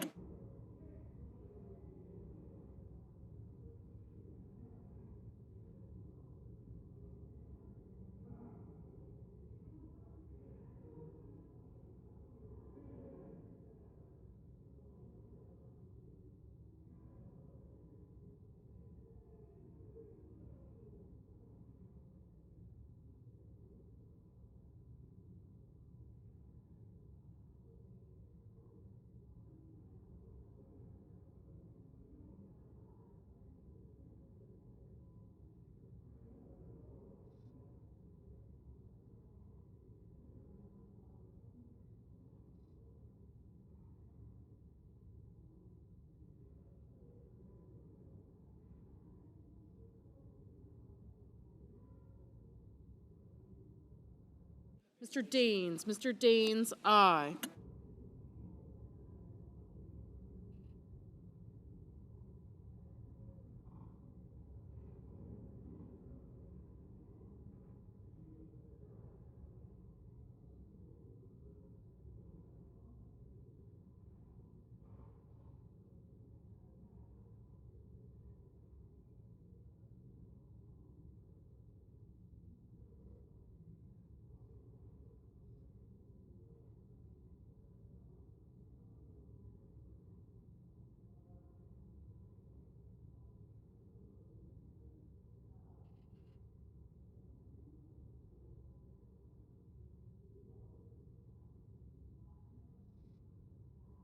Ms. Warren. Ms. Warren, no.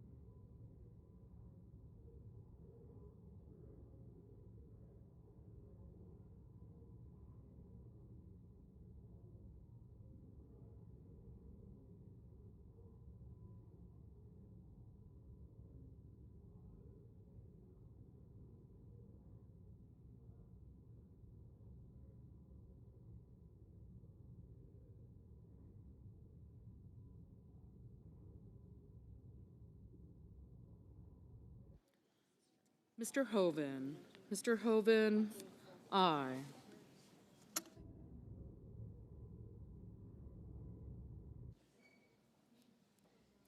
Mr. Murphy. Mr. Murphy, no.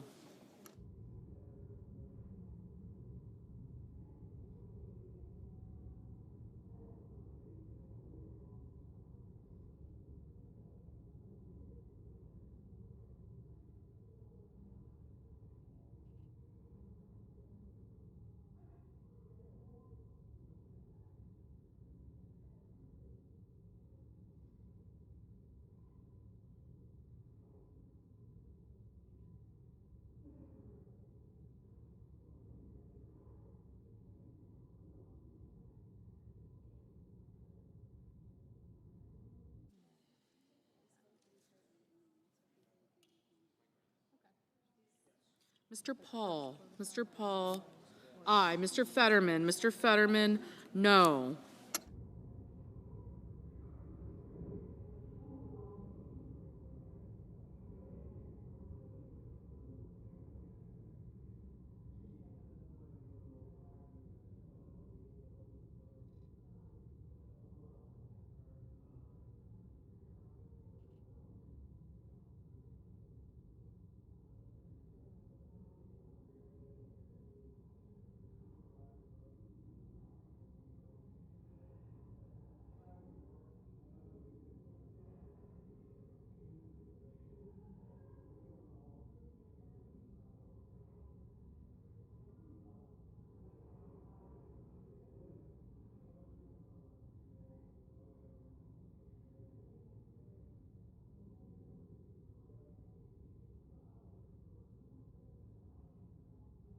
Mrs. Shaheen, Mrs. Shaheen, no. Mr. Kelly, no.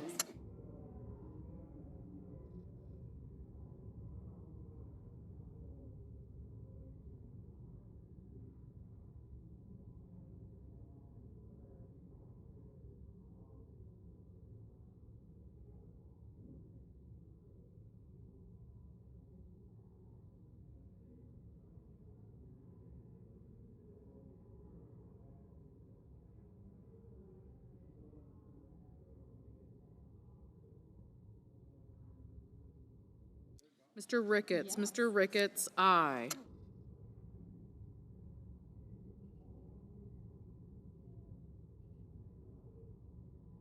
Ms. Klobuchar, no.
Mr. Hickenlooper, no. Ms. Smith, no.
Ms. Cortez Masto, no.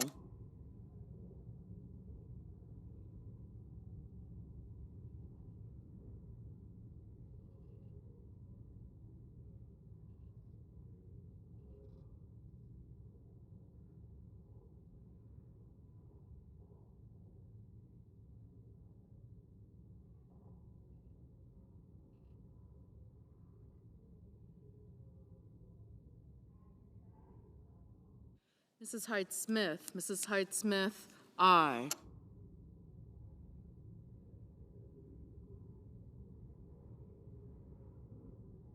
Ms. Cantwell, no.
Mr. Durbin. Mr. Durbin, no. Mr. Welch. Mr. Welch, no. Mr. Risch. Mr. Risch, aye.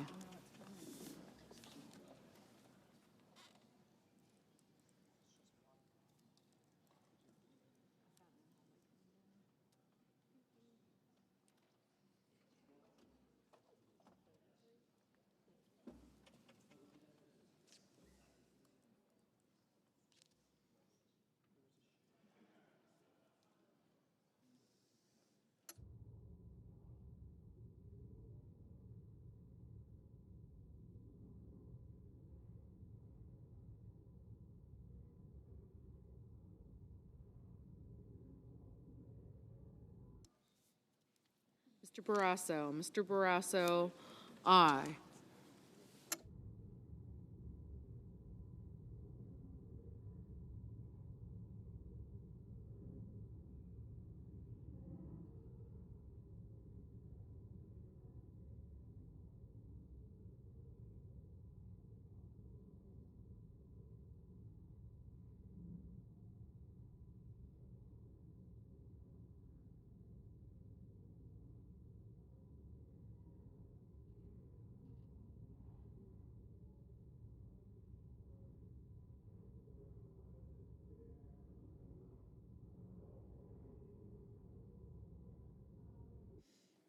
Mr. Schmidt.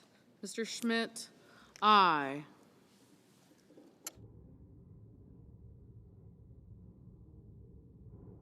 Mr. Kramer. Mr. Kramer, aye.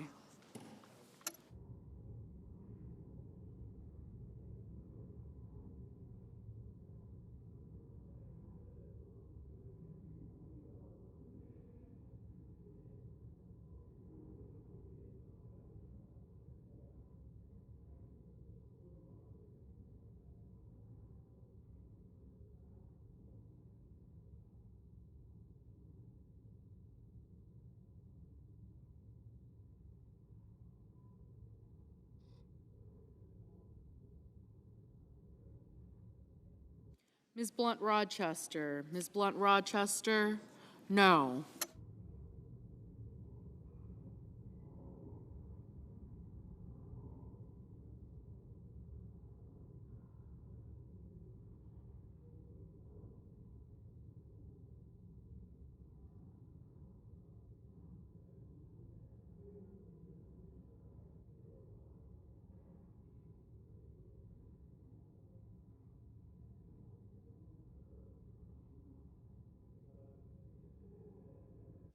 Mr. Thune. Mr. Thune, aye.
Mrs. Gillibrand. Mrs. Gillibrand, no.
Mrs. Blackburn. Mrs. Blackburn, aye.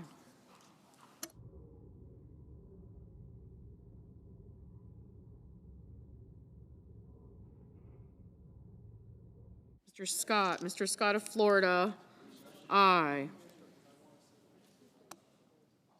Mr. Booker. Mr. Booker, no. Mr. Wicker. Mr. Wicker, aye.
Mr. Crapo. Mr. Crapo, aye.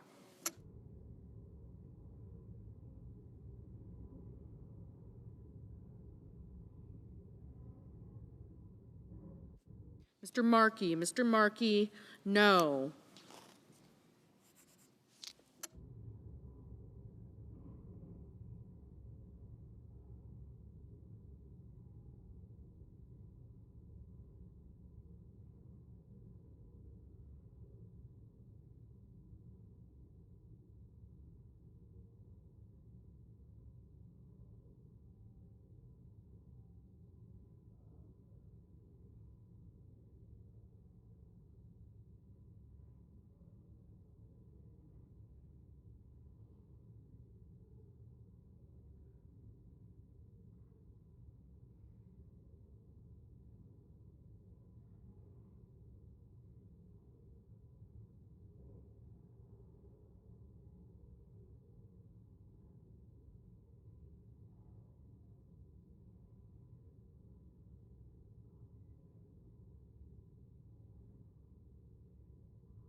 Mr. Young. Mr. Young, aye.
Mr. Warnock. Mr. Warnock, no.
Mr. Johnson. Mr. Johnson, aye.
Mr. Sullivan. Mr. Sullivan, aye.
Ms. Hirono. Ms. Hirono, no.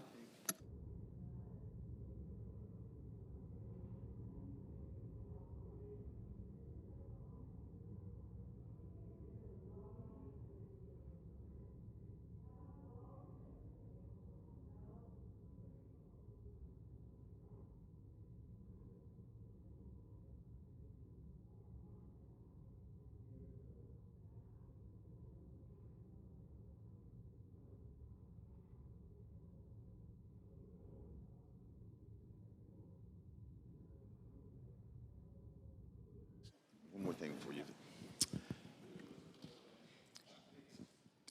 The yeas are 52, the nays are 46. The motion is agreed to. The clerk will report the nomination. Nomination, Department of Veterans Affairs, Richard Topping of Ohio to be Chief Financial Officer.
Yeah.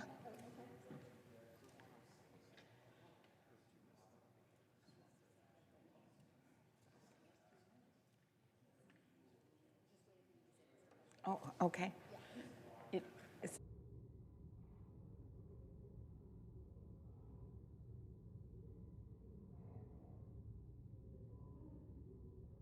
Mr. President. Senator from Minnesota is recognized. Mr. President, I rise today to talk about the humanitarian crisis in Gaza. I have addressed this before, but today I rise with a message that is both straightforward and urgent. Humanitarian aid must immediately reach the civilian population in Gaza. As one pediatric doctor, the leader of the ward at Nasser Hospital in southern Gaza, said, "There is no one in Gaza now outside the scope of famine, not even myself." This is the pediatrician who leads the ward. He says, "I am speaking to you as a health official, but I too am searching for flour to feed my family." As the New York Times notes, the World Food Program, an arm of the United Nations, said this week that the hunger crisis in Gaza has reached, in their words, new and astonishing levels of desperation, with 1/3, that's right, 1/3 of the population now eating for multiple days in a row. If you could ask our colleagues on the other side of the aisle to tell them this is an important matter. Give order, please. The suffering we are seeing every day is unacceptable. More measures can be and must be taken to allow Palestinian families to access basic necessities. Those include food, medicine, and shelter. At the same time, we must focus on achieving a ceasefire as soon as possible, one that would release hostages held by Hamas and allow displaced Palestinians to return home. Ultimately, what so many of us want to see is a lasting peace and a two-state solution. But that cannot happen when people are starving. As we pursue that goal, however, it is clear that the system for distributing aid that is now in place, run by the Gaza Humanitarian Foundation, is nowhere near adequate. Yesterday, more than 100 non-governmental organizations issued an urgent call to action, including CARE, Mercy Corps, Oxfam, Save the Children, and so many more. Acute malnutrition is rising. Hundreds of Palestinians have been killed in recent weeks while seeking food, most in the vicinity of Gaza Humanitarian Foundation distribution sites and others on the routes of aid convoys.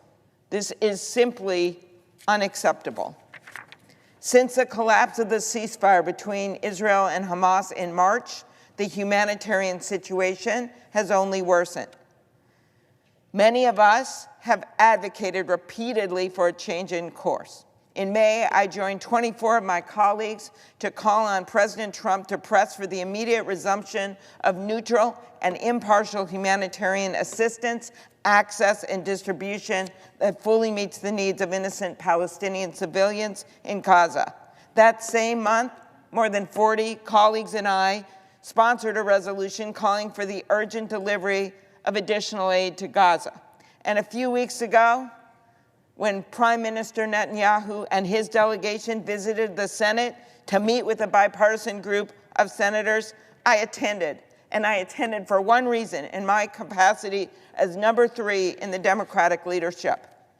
And that was to raise the issue of the humanitarian crisis in Gaza. And I did that. I expressed my strong opposition to cutting off vital humanitarian aid, arguing that more aid groups should be allowed into Gaza at more entry points, and also conveyed my opposition to the continued displacement of Palestinians. And I say to my colleagues, you can support the people of Israel. You can be horrified and condemn, as all of us did, the terrorist attack. But we cannot continue to allow people to starve. I believe U.S. diplomacy must focus on an urgent return to a ceasefire, the release of remaining hostages held by Hamas, and an increase in humanitarian aid to the Palestinians.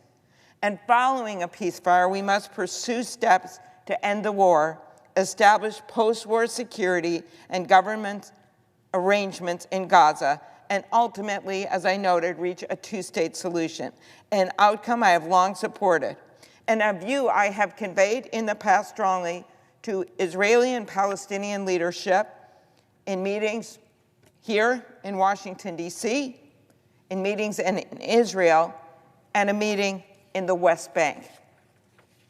In the immediate term, lives are being lost on a daily basis. Kids, innocents, and the government of Israel must change course.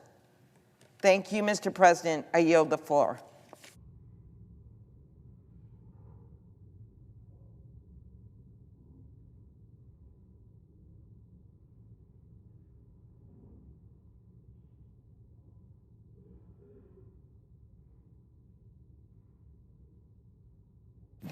Mr. President. Sorry, the senator from New Mexico is recognized. Mr. President, last week I stood here and introduced a simple resolution calling on the Justice Department to release the Epstein files, but a Republican senator blocked it. In the weeks since, even more damning information has come out, and now we know exactly why Trump is bending over backwards to keep these files hidden. We know that Epstein was at Trump's wedding. We know that Epstein once called Trump his closest friend for 10 years. And we've seen that Trump wrote Epstein a birthday card and said, and I quote, "Happy birthday, and may every day be another wonderful secret." And the real kicker, we learned yesterday that Trump is in the Epstein files, and he knows it. The truth is coming out, and the cover-up is crumbling. So I'm here again, and my request is very simple. The Senate should go on record supporting the release of the Epstein files.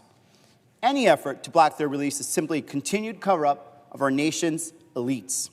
While I stand here on the Senate floor demanding answers, House Republicans have ran for the exit, ended their term early, skipping town early to avoid taking up any more discussion about Epstein and the files.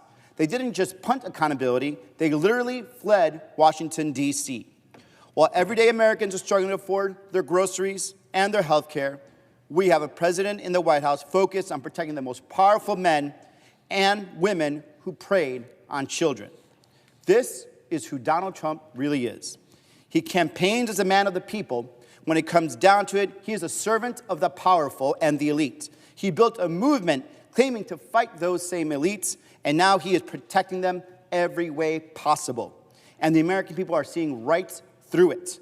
They spent years listening to Trump promise that he was going to release the Epstein files, and now he is mocking them every day for even believing him and all his lies. But the American people are not stupid. They know something is off. They smell it. If Donald Trump really wants these files released, they'd be out already. Instead, he's orchestrating a cover-up, and he is not acting alone. The entire Republican Party, the FBI director, the intelligence community, and the Justice Department are backing him up to bury the truth.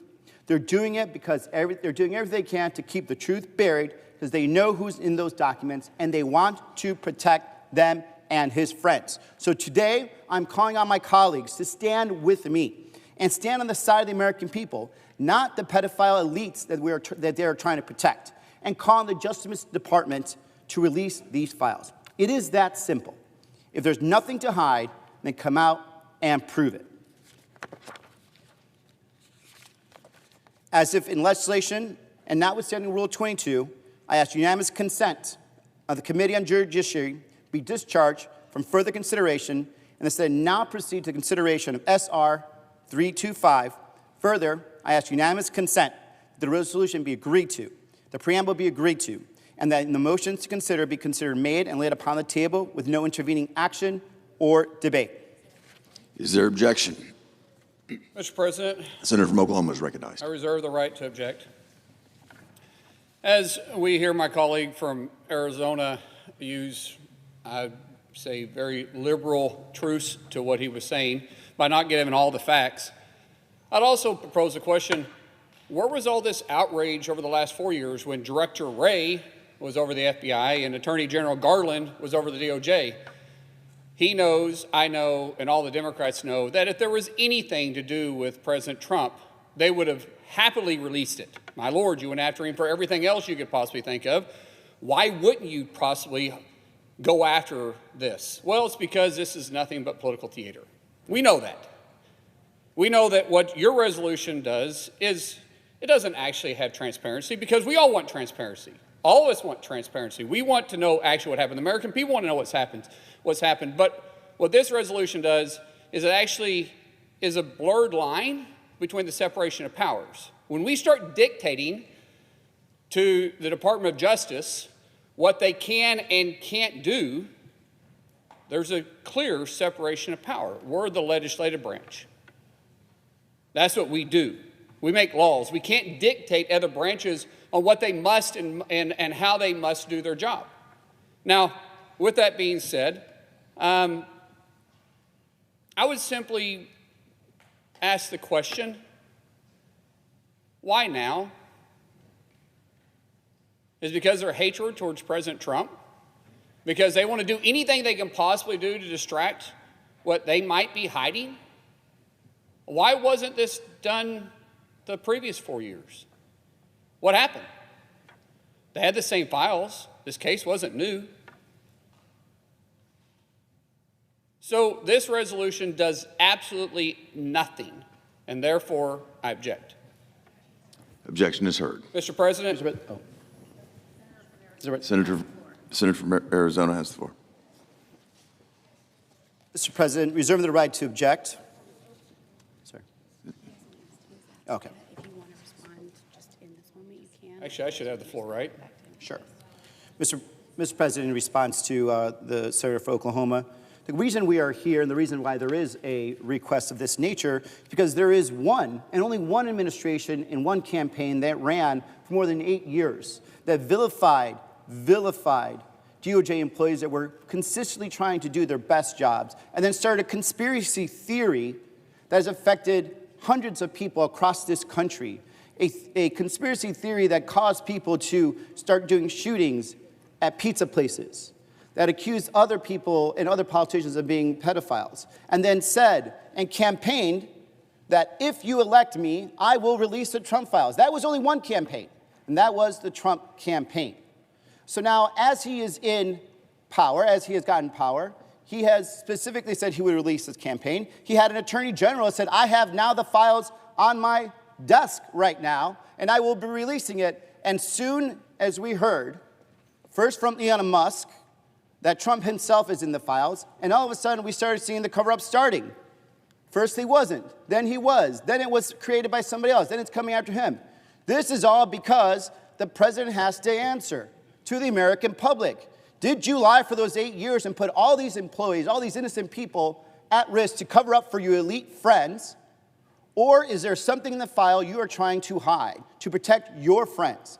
Because this whole issue has been started because of only one person and one campaign has made this a campaign issue. That is why the American public is demanding this. That is why the Republican House of Representatives has fled Washington, D.C. Washington, D.C. I have not heard of House of Representatives leaving Washington, D.C. since we had to get away from the redcoats. But that's what happened because this president wants to avoid accountability, and this president wants to continue to cover up for his elite friends. You get back. Mr. President, we all want transparency and for credible information on the Epstein case to be made public so that the American people can decide. The Trump administration has already said they are committed to releasing all available files. Last week, President Trump directed AG Bondi to produce any and all permanent grand jury testimony in the Epstein case. The resolution, my colleague from Arizona's resolution, tells the FBI and the DOJ how to do their job. My resolution would echo the seriousness of the directive from the President and the DOJ to the courts and calls the immediately to unseal all materials. When combined with what our House colleagues have done, this resolution moves forward providing justice to the victims and transparency to the American people. Mr. President, as I said before, we want transparency. But the courts control the grand jury. The judges that oversee the courts control the grand jury. We, in this body, can have resolutions back and forth and suggest that it be done, but truthfully, the judges have to do it. AG Bondi and the President has both already called upon the judges to release this information. What my resolution is simply saying is we agree with the President, we agree with AG Bondi on the judges and calling upon the judges to release it. So as if in legislation session and notwithstanding Rule 22, I ask unanimous consent that the Senate proceed to the consideration of S-Res 335, which is at the desk. Further, I ask unanimous consent that the resolution be agreed to, the preamble be agreed to, and that the motion to reconsider be considered and laid upon the table with no intervening action or debate. Is there objection? Reserving the right to object, Mr. President. Senator from Arizona is recognized. Mr. President, let me explain to the American people what just happened. My colleague from Oklahoma refused to join me in calling on the DOJ to release all the Epstein files. Instead, he offered his own resolution calling on the courts to unseal the records. When I asked if we did both, which I am asking to do both, I want to call for transparency, and of course we could ask the Justice Department and the courts. He's also going to object. Republicans are demanding the courts be transparent, but aren't willing to ask the same thing of the Trump DOJ. This is the height of hypocrisy. They want to tell the courts to be transparent, but aren't willing for themselves to be transparent. This is for the second time in 1 week the Senate had the chance to demand transparency and stand up for the truth. Instead, my colleagues chose to protect, again, the powerful elites. If there's truly nothing to hide in those files, then what are they so afraid of? What are they hiding? Why the panic? Why the backpedaling? And why all the objections? Congress should work for the people, not the powerful elites, and definitely not for one man or one administration. Today's resolution should have made that clear. Therefore, I ask the consent that the consent request be modified such that my resolution, SR 325, be discharged from the Committee on the Judiciary. Further, that the Senate proceed to the en bloc consideration of SR 335 and SR 325, that the resolutions be agreed to, that the preamble be agreed to, and the motions to be reconsidered be considered made and laid upon the table with no intervening action or debate, all en bloc. Is there objection to the modification? I reserve the right to object. Senator from Oklahoma is recognized. It's interesting that my colleague wants to continue talking about the elites, but the elites was the ones that actually covered up the last 4 years of the Biden administration. I mean, think about what happened during the Biden administration. They covered up, 1, for his cognitive behavior. 2, they covered up the Hunter Biden laptop. 3, they covered up the Russian gate and continue to cover up the Russian gate. And 4, they covered up the fact that an auto bin signed every one of his papers except one. Where was the cover-up? Where did the elites come from? Well, it's because of the pressure from the Biden administration that actually did put it on the elite, on all the social media outlets. It's interesting, when I started talking to social media's founders after President Trump was elected, they said, we feel like we can actually do our job again. Why? Because the DOJ wasn't threatening to sue them. The Biden administration wasn't threatening to blackmail them. But yet my colleague from Arizona is saying that we're covering up for the elites. Let's be honest. We know these files have been out there forever. I don't remember a single time the Biden administration called on these things to be released. And I definitely don't remember my colleague from Arizona calling on these files to be released. As I've said before, this is nothing more than political theater. Everybody sees it. The American people sees it. And what else can President Trump and AG Bondi do but call on the judges to release the information? We're simply going back and forth here saying the same thing. The difference between my resolution and my colleagues from Arizona's resolution is mine isn't blurring the boundaries between separation of power. Mine is simply calling upon the judges to release the information. What my colleague's resolution does is truly trying to tell the FBI and the DOJ how they can proceed in doing their job and how they can actually present the information. Basically saying that we want all that information to go through Congress. Well, I'm sure Congress has never once played politics with any information. I'm sure that this investigation will be handled much like other investigations into this administration that the Democrats have done over the last, 8 years. I'm sure this would be handled just like any other thing that they've tried to go after, like the baseless impeachments or the baseless special counsels or the unbelievable amount of charges they've tried to file against the president. I'm sure this would be handled the exact same way.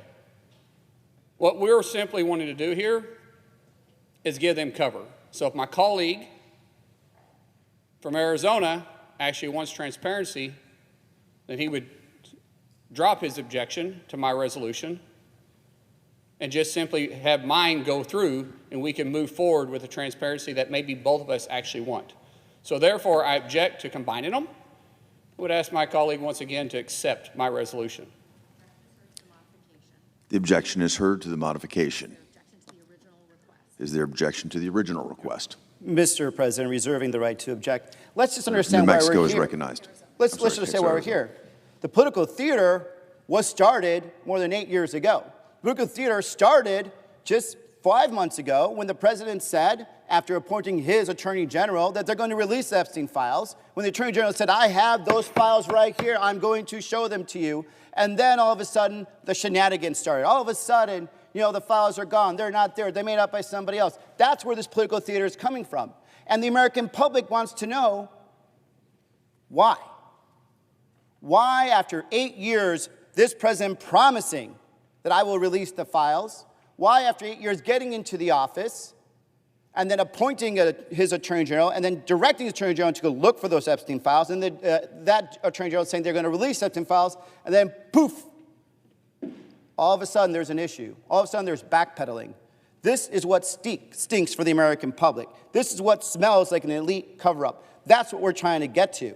And if my good colleague from Oklahoma agreed with me, then we would do both, because that is what is demanded by the American public, because the first promise was made by this president that they were going to release the files.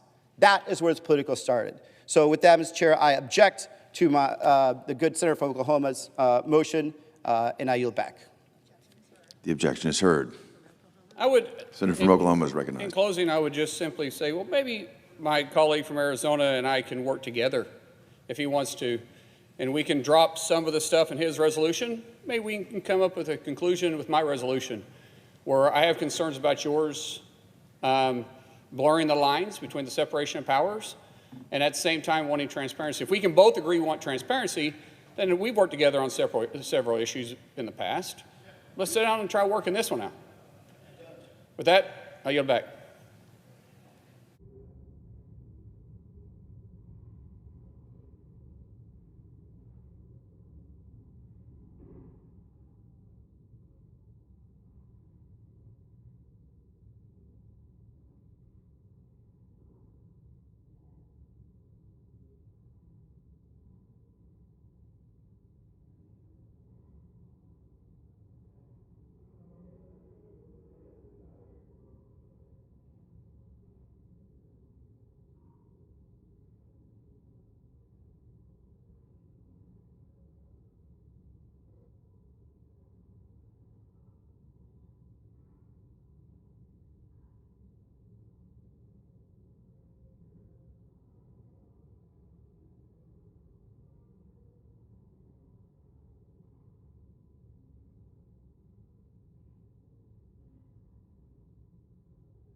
Mr. President. The senator from Kansas is recognized. Mr. President, thank you for the recognition. I want to speak just a moment before we cast a vote in just a few minutes.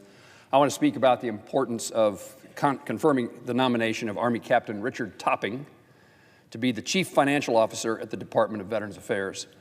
I chair the Senate Committee on Veterans Affairs. We've had Mr. Topping before us, and he is, as the Chief Financial Officer, if confirmed, is responsible for making certain the VA is a good steward of taxpayer dollars, that the VA has the resources to carry out the department's mission of caring for our nation's heroes and their loved ones. We must have a chief financial officer who puts veterans first, prioritizes accountability and transparency, and understands the importance of this responsibility in helping the Department of Veterans Affairs fulfill its mission. Captain Topping was raised in a military family and served in the United States Army, so he is a veteran.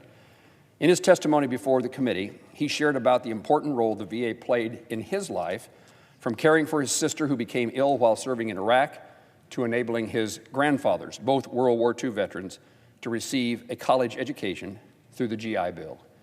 He also discussed the importance of using his experience as a service member and a veteran to advocate to enhance the VA's financial systems to make certain taxpayer dollars are used effectively and transparently, and to improve budget forecasting and management, all which is critical to the department's success.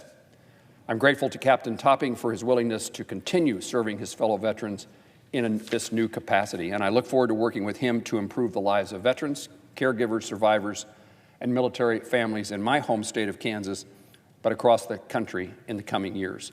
I will be voting aye.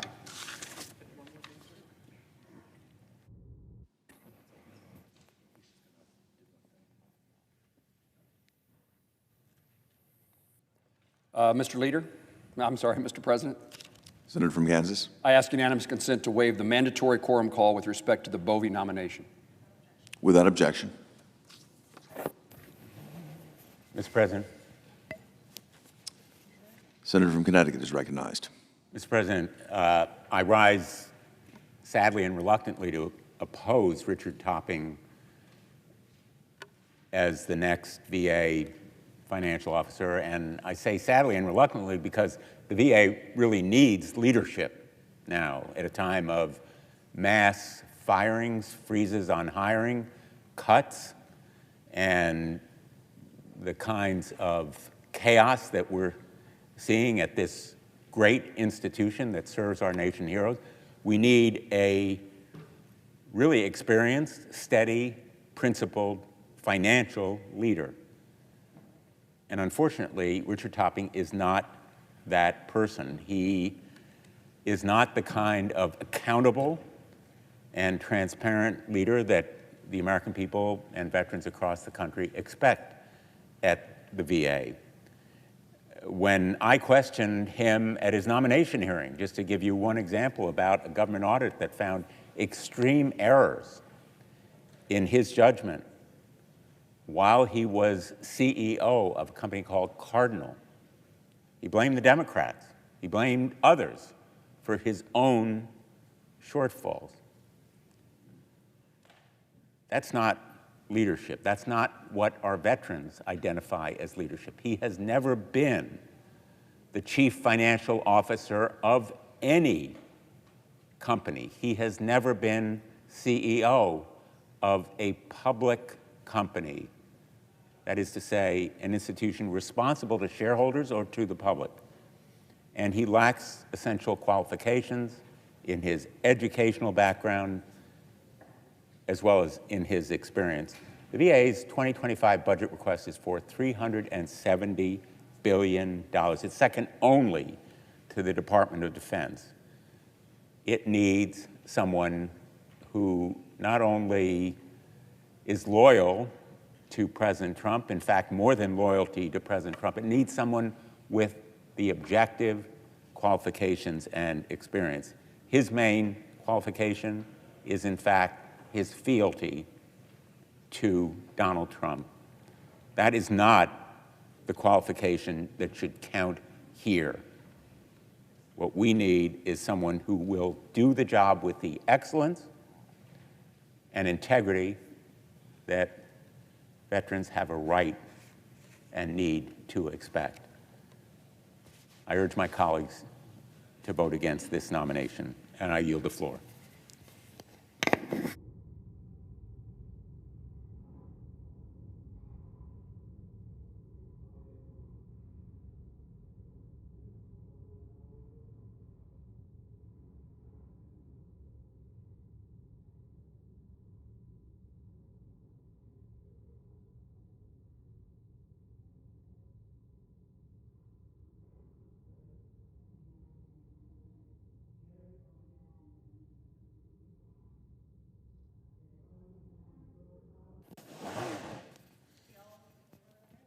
Can we ask?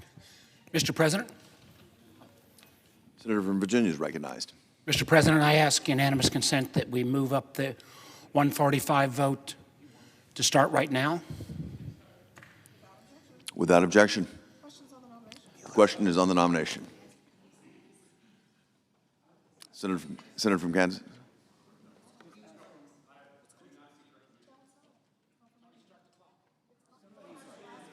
Somebody asked is there a sufficient second? There appears to be. The clerk will call the roll. Ms. Alsobrooks, Ms. Baldwin, Mr. Banks, Mr. Barrasso, Mr. Bennett, Mrs. Blackburn, Mr. Blumenthal.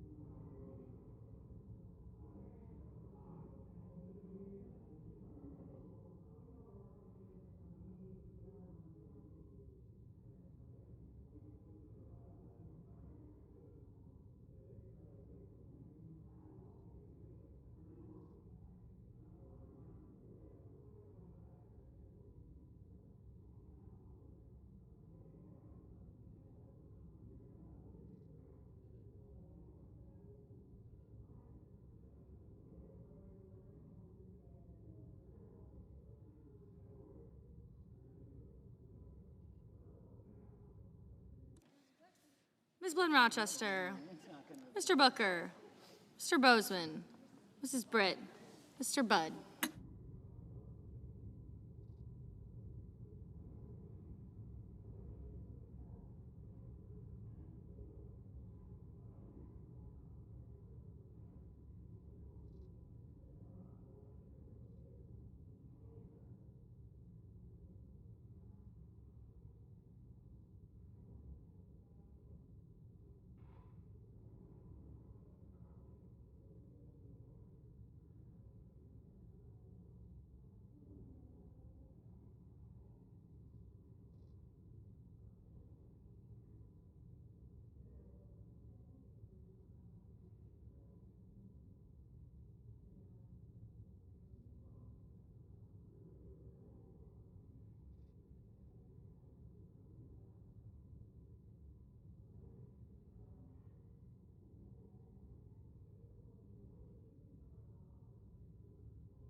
Ms. Cantwell, Mrs. Capito.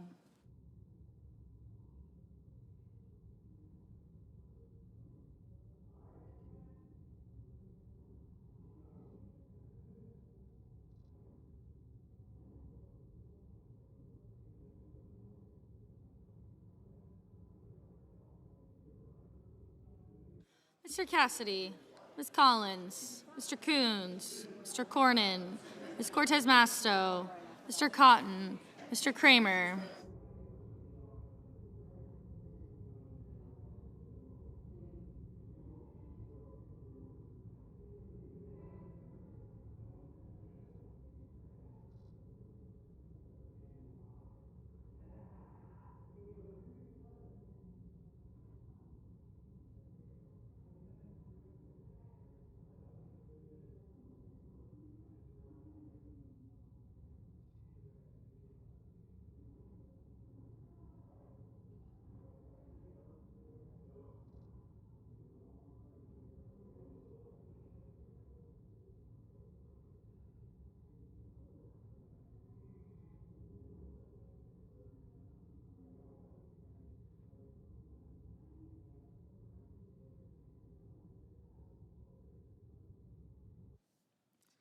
Mr. Cotton, Mr. Kramer, Mr. Crapo, Mr. Cruz, Mr. Curtis, Mr. Daines, Ms. Duckworth, Mr. Durbin, Ms. Ernst, Mr. Fetterman, Mrs. Fisher, Mr. Gallego, Mrs. Gillibrand, Mr. Graham, Mr. Grassley, Mr. Haggerty,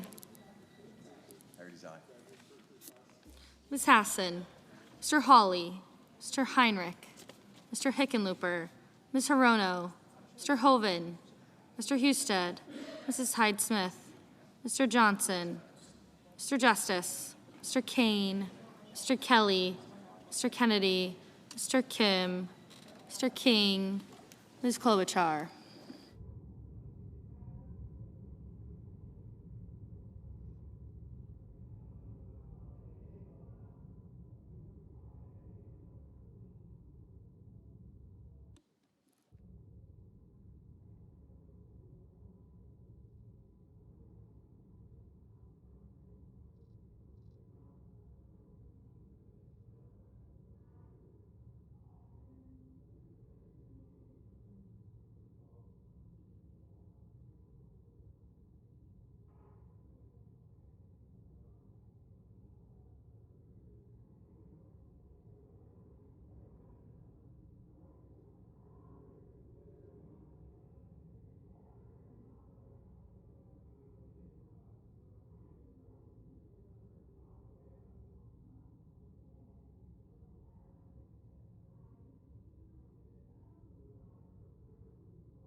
Ms. Klobuchar, Mr. Langford, Mr. Lee, Mr. Lujan, Ms. Lummis, Mr. Markey.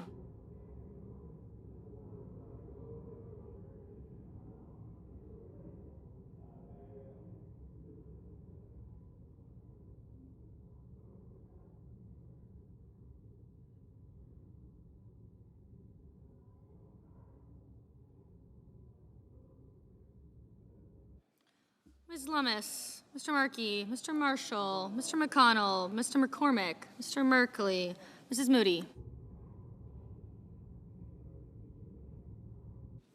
Mr. Moran, Mr. Marino, Mr. Mullen, Ms. Murkowski, Mr. Murphy, Mrs. Murray, Mr. Ossoff, Mr. Padilla, Mr. Paul, Mr. Peters, Mr. Reed, Mr. Ricketts, Mr. Risch,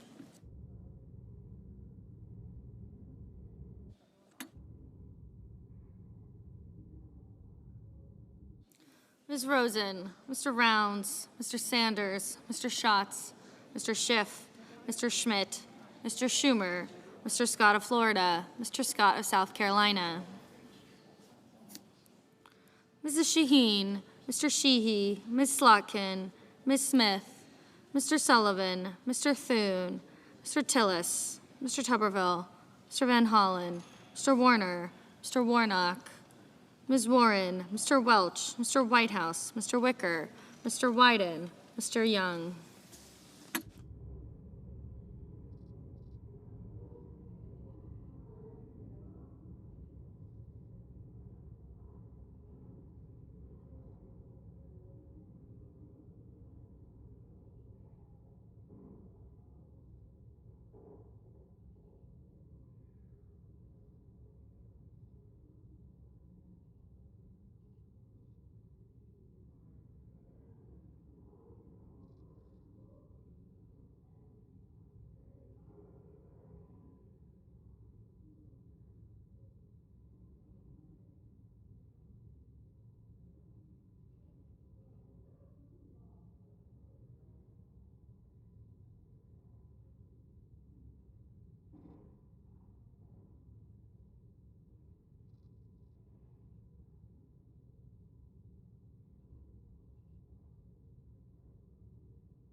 Senators voting in the affirmative: Barrasso, Blackburn, Budd, Capito, Collins, Cornyn, Cotton, Curtis, Ernst, Fisher, Grassley, Haggerty, Husted, Heidsmith, Johnson, Kennedy, Langford, Marshall, McCormick, Moran, Marino, Murkowski, Ricketts, Risch, Schmidt, Scott of Florida, Tuberville, and Wicker.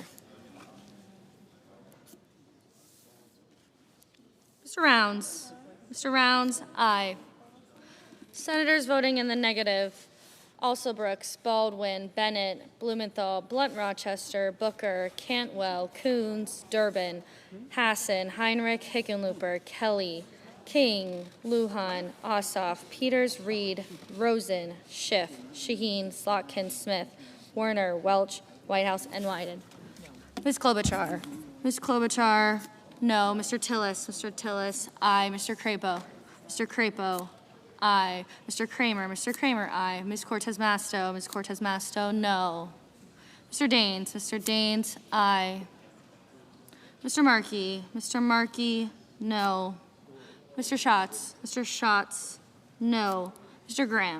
Graham, aye.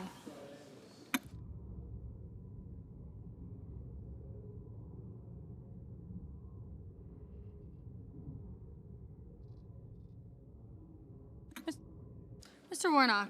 Warnock, no.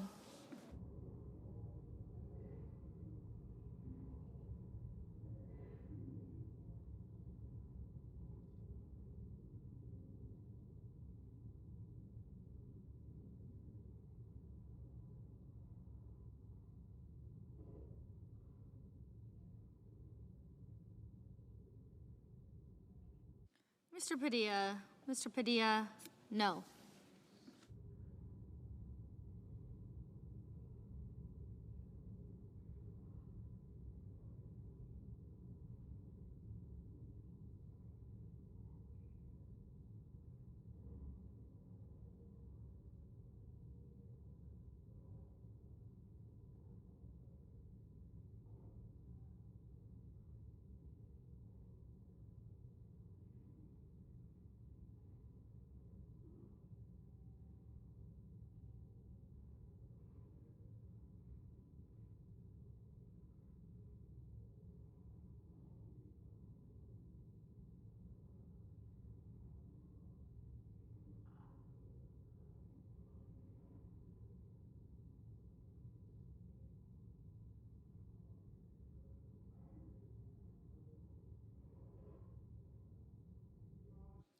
Mr. Bozeman, aye. Mr. Hoven, aye.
Mr.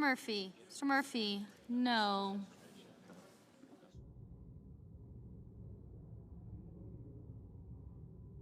Mr. Van Hollen, no.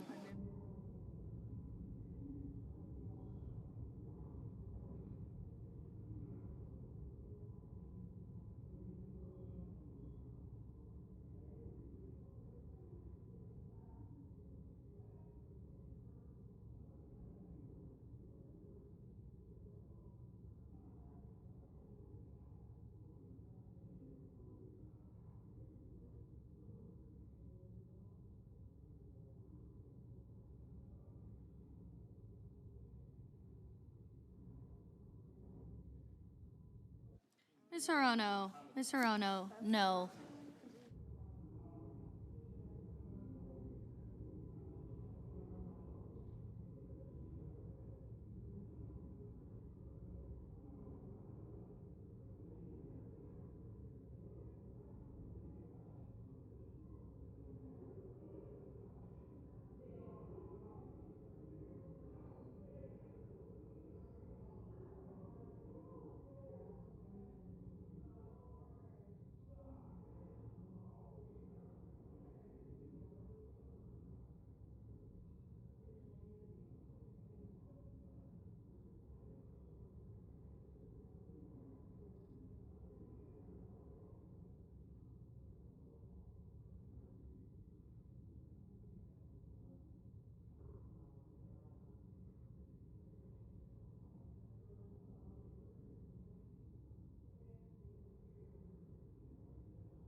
Mr. Sullivan.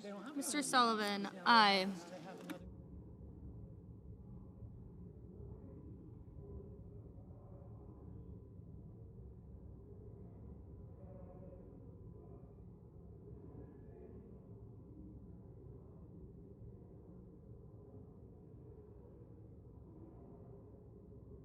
Mr. Fetterman. Mr. Fetterman, no.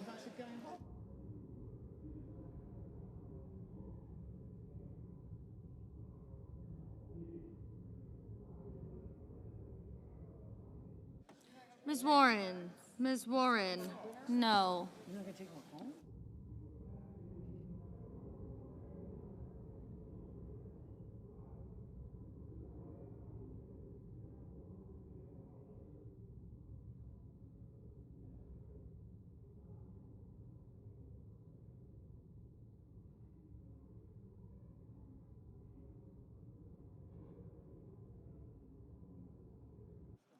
Mrs. Murray. Mrs. Murray, no. Mrs. Gillibrand.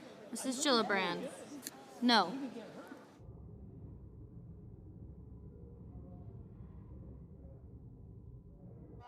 Mr. Paul. Mr. Paul, aye.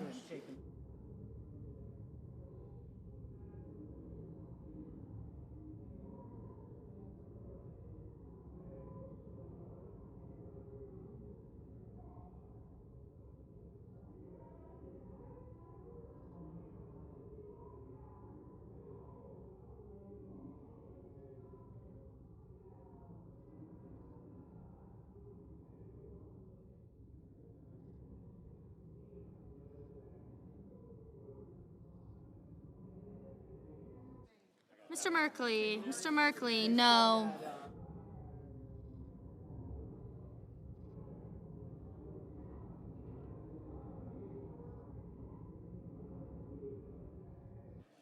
Mr. Kim. Mr. Kim, no.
Mr. Thune.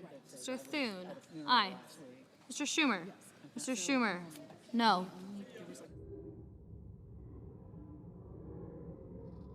Mr. Gallego. Mr. Gallego. No.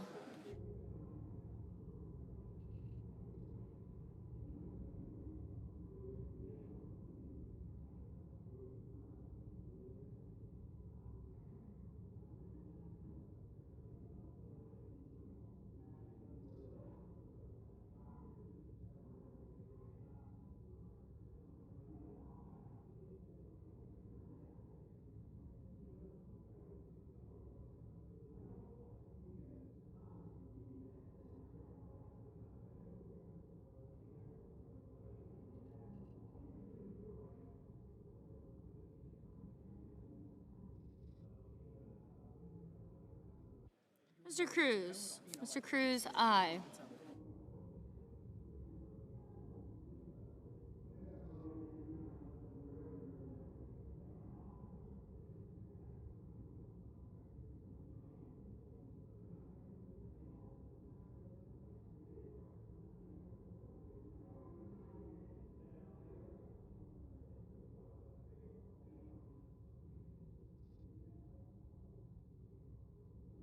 Mr. Lee.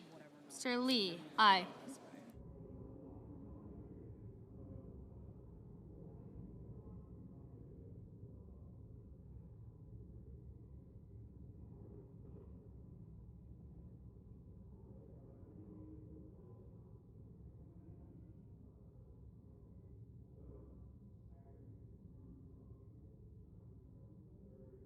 Mr. Sanders. Mr. Sanders, no.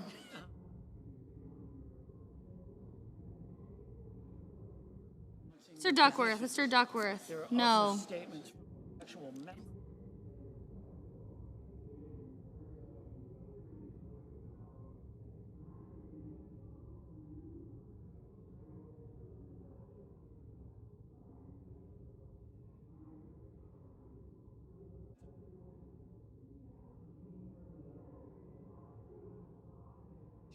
Mr. McConnell. Mr. McConnell, aye.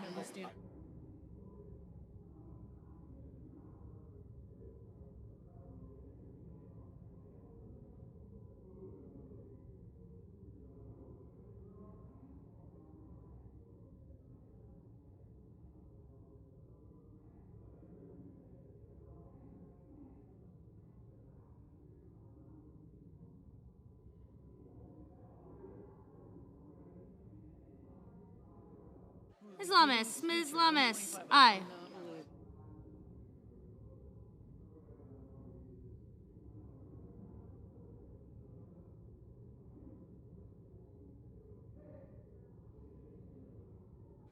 Mr. Scott. Mr. Scott of South Carolina, aye.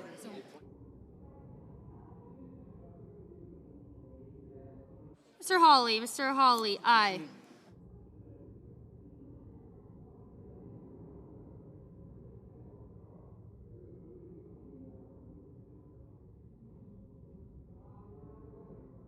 Mr. Banks. Mr. Banks, aye.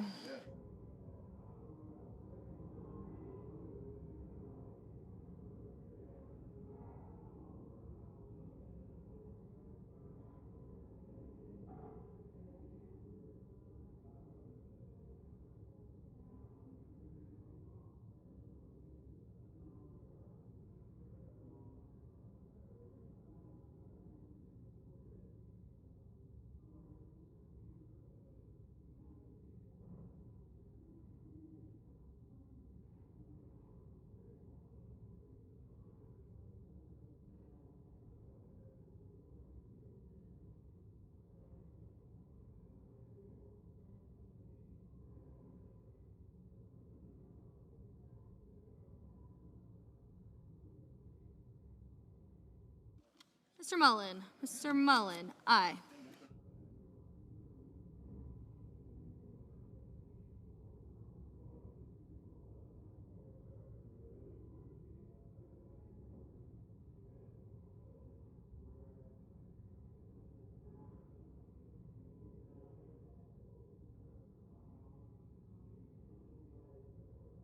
Mr. Kane. Mr. Kane, no.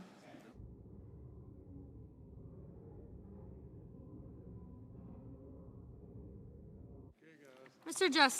Justice, aye.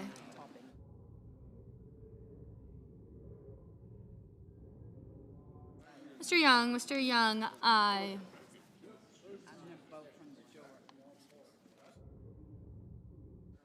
Mr. Sheehy, aye.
Mrs. Moody, aye.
Are there any senators wishing to vote or to change their vote?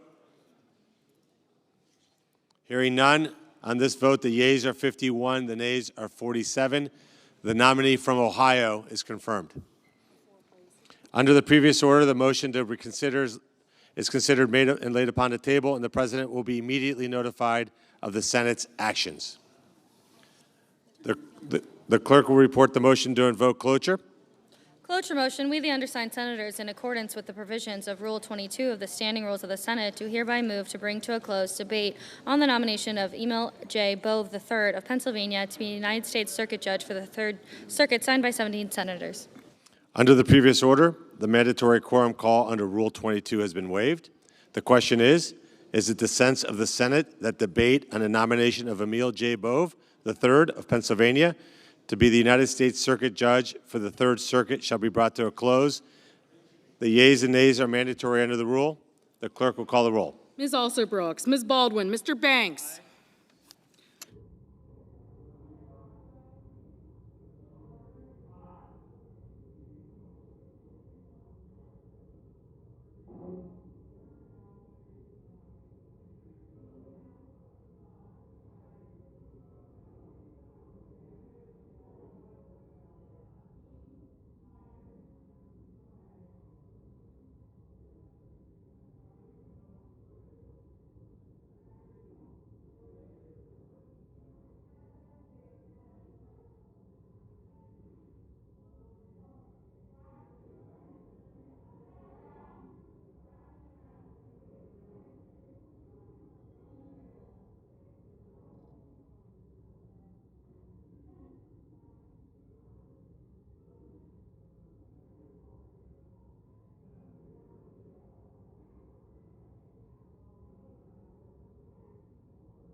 Mr. Barrasso, Mr. Bennett, Mrs. Blackburn, Mr. Blumenthal,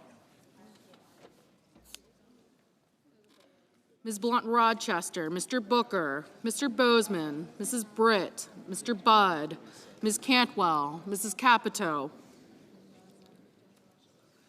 Mr. Cassidy, Ms. Collins, Mr. Coons,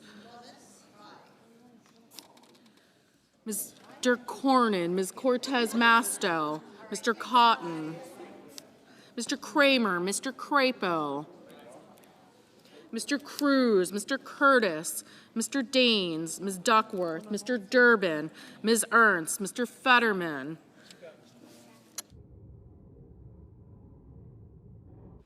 Mrs. Fisher, Mr. Gallego,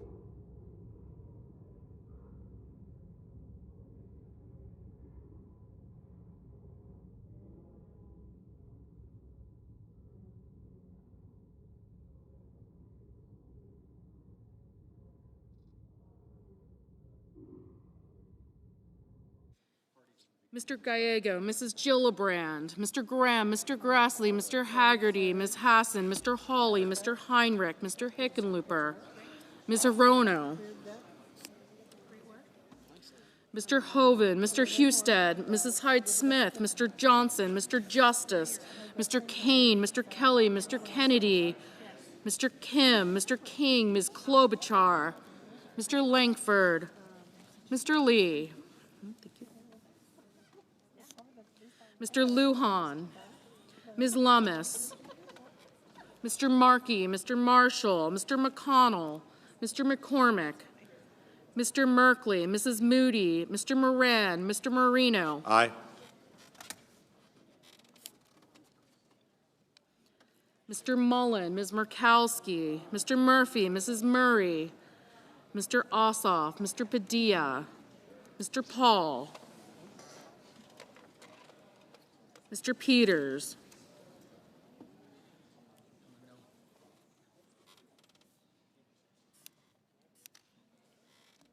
Mr. Reed, Mr. Ricketts,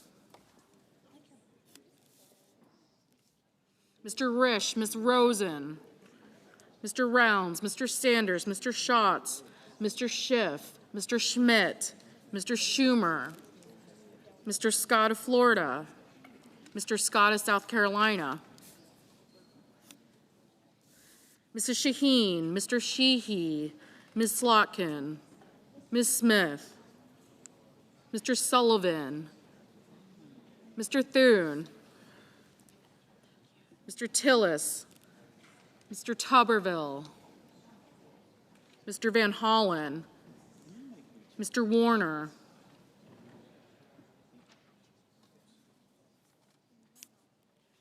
Mr. Warnock, Ms. Warren, Mr. Welch, Mr. Whitehouse, Mr. Wicker, Mr. Wyden, Mr. Young.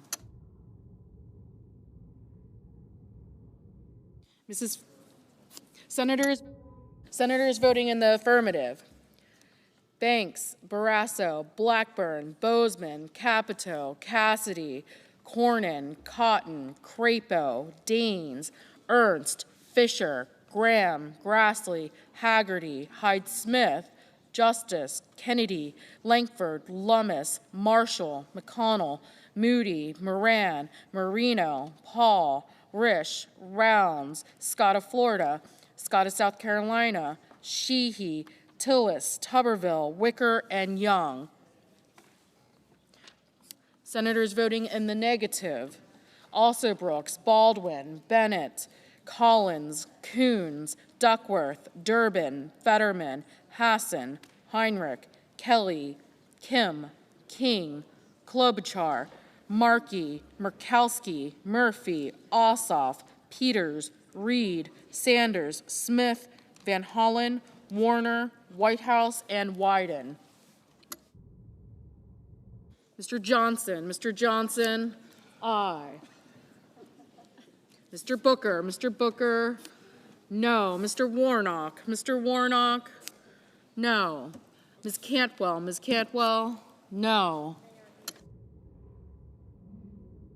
Mr. Lujan, no. Ms. Blunt-Rochester, no. Ms. Rosen, no. Ms. Cortez Masto, no. Ms. Hirono, no. Mrs. Murray, no. Ms. Slotkin, no. Mr. Welch, no. Mr. Padilla, no. Mr. Hickenlooper, no. Mr. Schatz, no.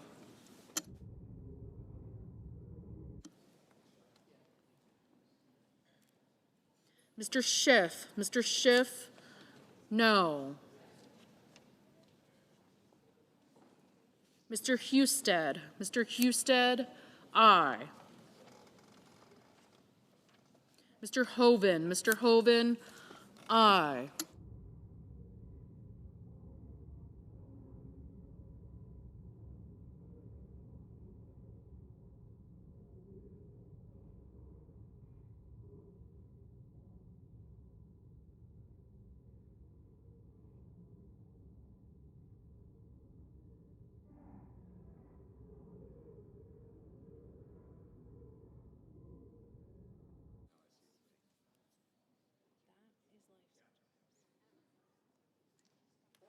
Mr. Thune, aye. Mr. Merkley, no. Mr. Curtis, aye. Mr. Lee, aye.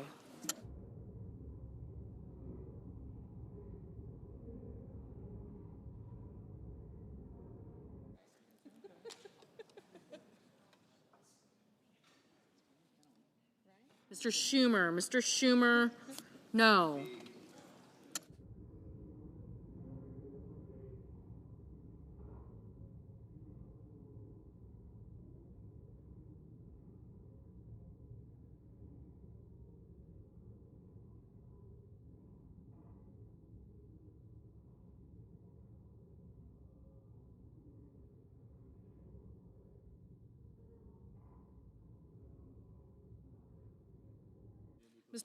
Mr. Mullen, aye.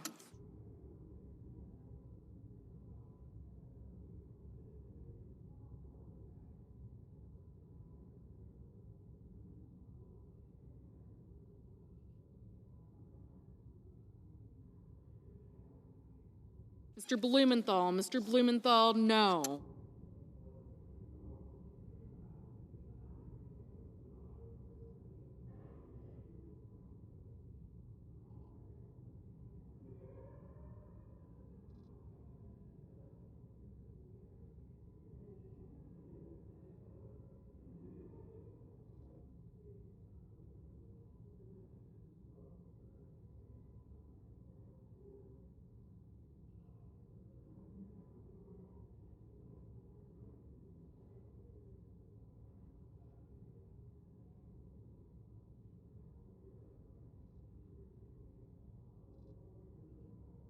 Mr. Ricketts, aye.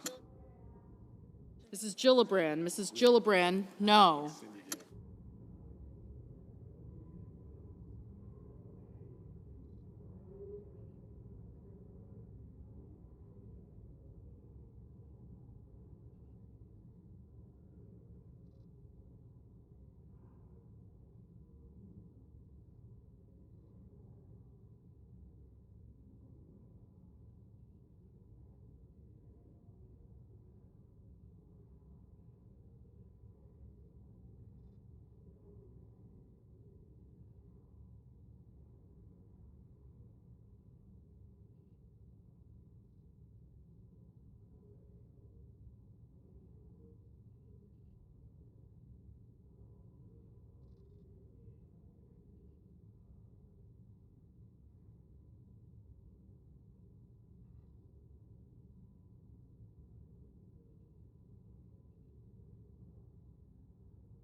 Mr. Kramer, aye.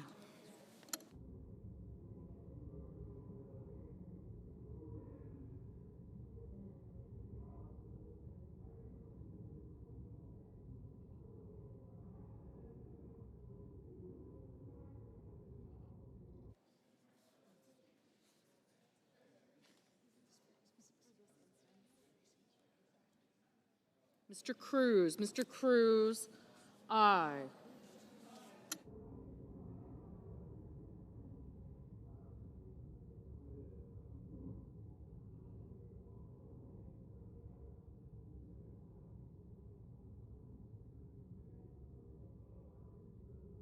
Mr. Sullivan, aye.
Mr. Kane. Mr. Kane, no.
Mr. Budd, aye.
Mr. Schmidt. Mr. Schmidt, aye.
Ms. Warren, no. Mr. Hawley, aye. Mr. McCormick, aye.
On this, the yeas are 50, the nays are 48. The motion is agreed to.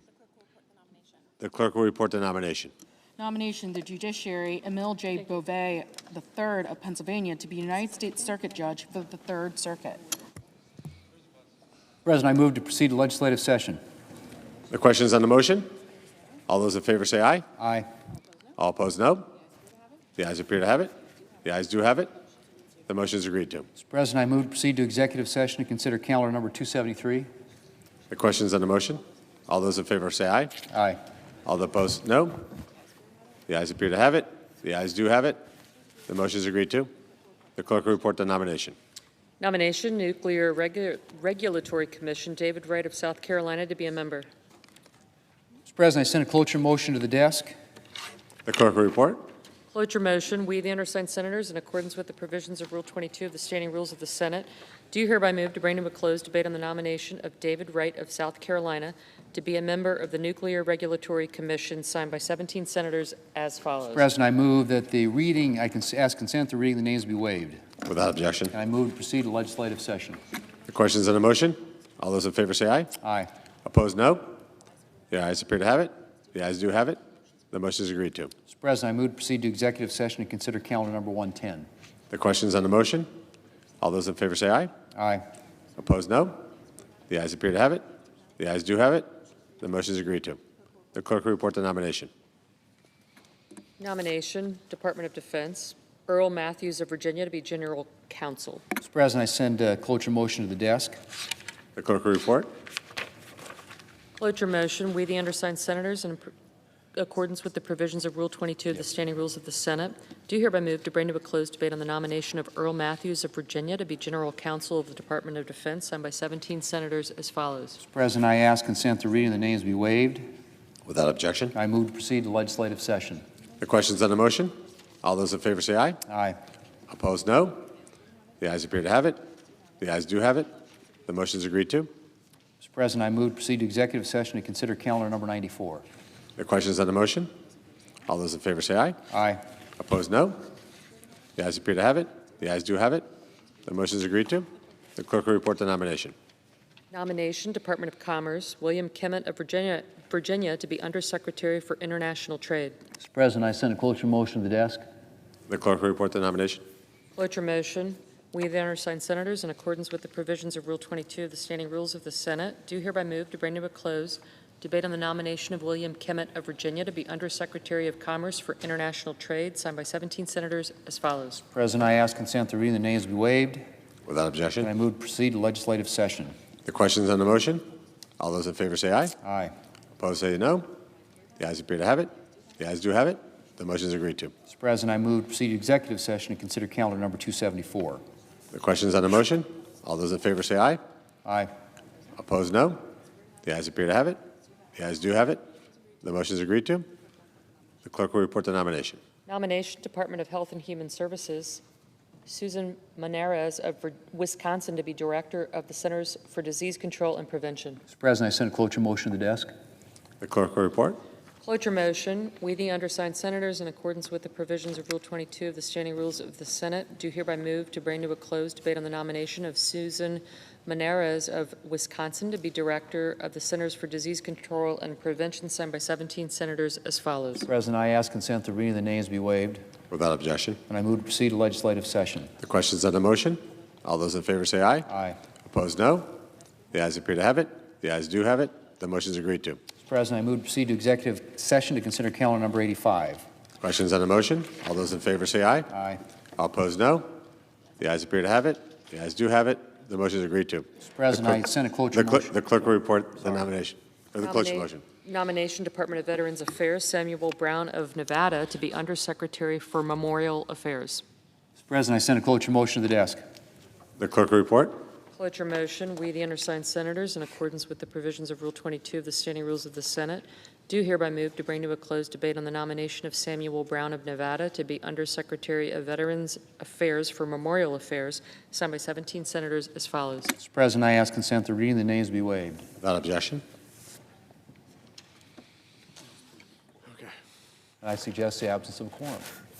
The clerk will call the roll. Ms. Alsterbrooks.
Mr. President.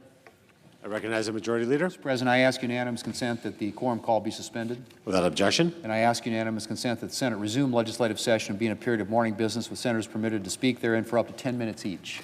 Without objection.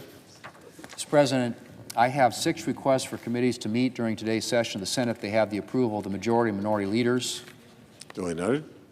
Mr. President, I ask unanimous consent that when the Senate completes its business today, it stand adjourned until 3 p.m. on Monday, July 28th, that following the prayer and pledge, the journal proceedings be approved to date, the morning hour be deemed expired, the time for the 2 leaders be reserved for their use later in the day, morning business be closed, and the Senate resume consideration of Executive Calendar Number 85, Sam Brown, and notwithstanding Rule 22, the cloture motions filed on July 24th ripen at 5:30 p.m. Without objection. Mr. President, for the information of all senators, senators should expect 1 vote at 5:30 p.m. on Monday and 2 votes at approximately 8 p.m. If there's no further business to come before the Senate, I ask that it stand adjourned under the previous order. The Senate stands adjourned until 3 p.m. on Monday.